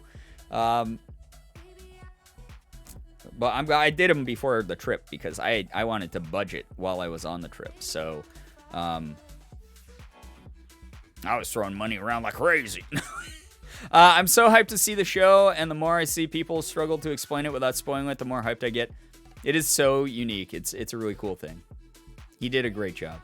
Imagine having to do your own taxes and not having a CPA for a dad. Oh my God. All right. On that note, the privilege. Damn, Wolverine, look at you being a responsible person. Can't wait to see it. I hope you have a blast, Jenna. That's the thing with having a smart mom. She did them for me. Oh my God, some of you. I haven't lived with my parents for 18 years, so... Got my taxes done in a month or two. And even then, my dad was like, you are going to learn how to do these yourself. My bank account crying after having to lift from Portland to Rochester. Shira, if I had known that, I would have just fucking gotten you a lift. It's true. The best part of the Portland show is when Brian made it rain on stage. That's true. There's a lot of indoor weather. I do taxes like week 1. Damn, some of you are like, you have brains. I wait till like the last second every year, and then just I'm like, oh God, this fucking sucks, and I gotta get it done. And I see them as soon as I get the paperwork because I will forget and go to jail. Oh no. Yes, please don't commit tax evasion. All of you you're all too beautiful for that. Please don't do that to yourselves. Community brain cell, yeah. Yeah. Okay. I feel again, I was in your position, Shira, when I went to like a bunch of my early events where like I didn't have like a ton of money and stuff, so I know how much that kind of thing sucks. I really wish I'd known that was happening, because I would have just gotten you the lift then. Evading taxes for fun and profit. Just a quirky, silly mood. Tax evasion. But, you know. My parents are cops and will arrest me themselves. Okay, that's fair. Dad is a CPA, aunt works for the IRS. I can never fuck up my taxes. Or can you? Very easily. Did everyone have for dinner tonight? I had too much Indian food, and I got it way too spicy, so my tummy hurts. And that was another reason that it took so long for me to start the stream tonight. It's just like, oh, my tummy hurts. To Morgan. Anyway, chat, I gotta go. Don't go to jail over taxes, please. I would hate for that to happen. Hopefully I'll see all of you in the next stream. Tum, yeah. In my defense, my mom does my taxes because I'm gay, and that means I can't do math. That's so fair. Totally fine, don't worry. I was less worried about the money, more worried about the very sudden change plans because originally a friend was going to drive me to and from the halfway mark. She canceled the day of. Oh, no. I'm so sorry that happened to you. That's awful. But it all worked out. Yes. I'm glad that it worked out. Yeah. Not so yummy pizza. Oh, no. That's the worst, right? You're just like, I can't wait to eat this pizza. And then it's like very mediocre. Anyway, I got to go, guys. I can't keep talking about random things because I will get sucked back into conversation for too long. Thank you for being here. Thanks for welcoming me back with open arms. A big thing with content creation is my content will always systematically do worse when I come back after a break. Any creators does, because the algorithm just like thinks you're dead if you're not making content like every single day pretty much, or like every other day. That's just the way YouTube and Twitch has worked since the dawn of time. So the fact that anyone showed up tonight, you guys were like super active in chat. You were all so fun and funny and just kind. That means the world. I was very nervous that, you know, that people just wouldn't care that I was back. Not saying that you guys don't, you know, regularly tell me how much you care. Just more of a, it's very hard to like take a break and be like, oh man, is energy gonna be like up where we want it to be and stuff like that. And you're all just so wonderful. You're just so great. Thank you for welcoming me back in a great, very chill way. Exactly what I needed and wanted. I'm just so tired from the trip that I just wanted to vibe out and check in with everyone and make sure everyone's doing okay. Those of you who aren't, I hope that your week turns around. Those of you who are, I'm fucking really proud of all of you. We'll chat again soon. We'll do another one of these soon with more goofs, more jokes, more silliness, more fun, more good vibes. I just hope that everyone has fun. You guys know how I am. I want every stream to be fun, even if it's in a different way each time. I want it to be fun. I hope you had fun tonight. Thank you very, very much for everything. Thanks for all the follows, the bits, the subs, the resubs, gifted subs, donations. Like, holy shit, a lot came through tonight. Like, good lord. Really appreciate all of you. It will make up for all the money I spent in Portland. Thank you so much. Seriously, you're wonderful. We got a lot of fun streams coming up here. Or cosplay. Secret thing that's happening next month out of town.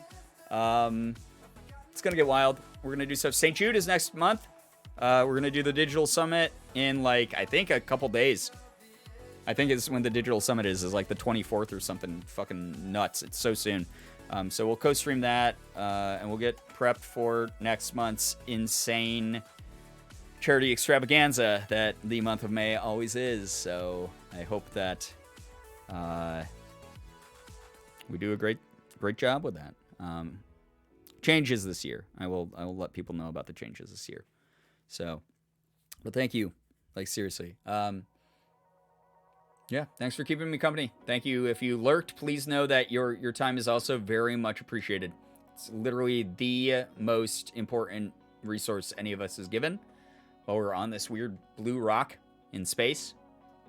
You decided to spend it here, and that is something I can never say thank you enough for. Hope you all have an absolutely wonderful morning, afternoon, evening, night, whatever it may be for you. You guys are the best in the world. I love every single one of you so very much. I really, really do. Finger hearts, as usual. Going to go ahead and end this stream here, and I'll hopefully see you all in the next one, whenever that may be. We'll see. We're trying to get the wheels on the content machine going again this year. More stuff for you. I want to do more stuff for you. You're beautiful and you're wonderful. I'll see you guys in the next one. Take care, everybody. Goodbye. Goodbye. Goodbye.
all from my mistake.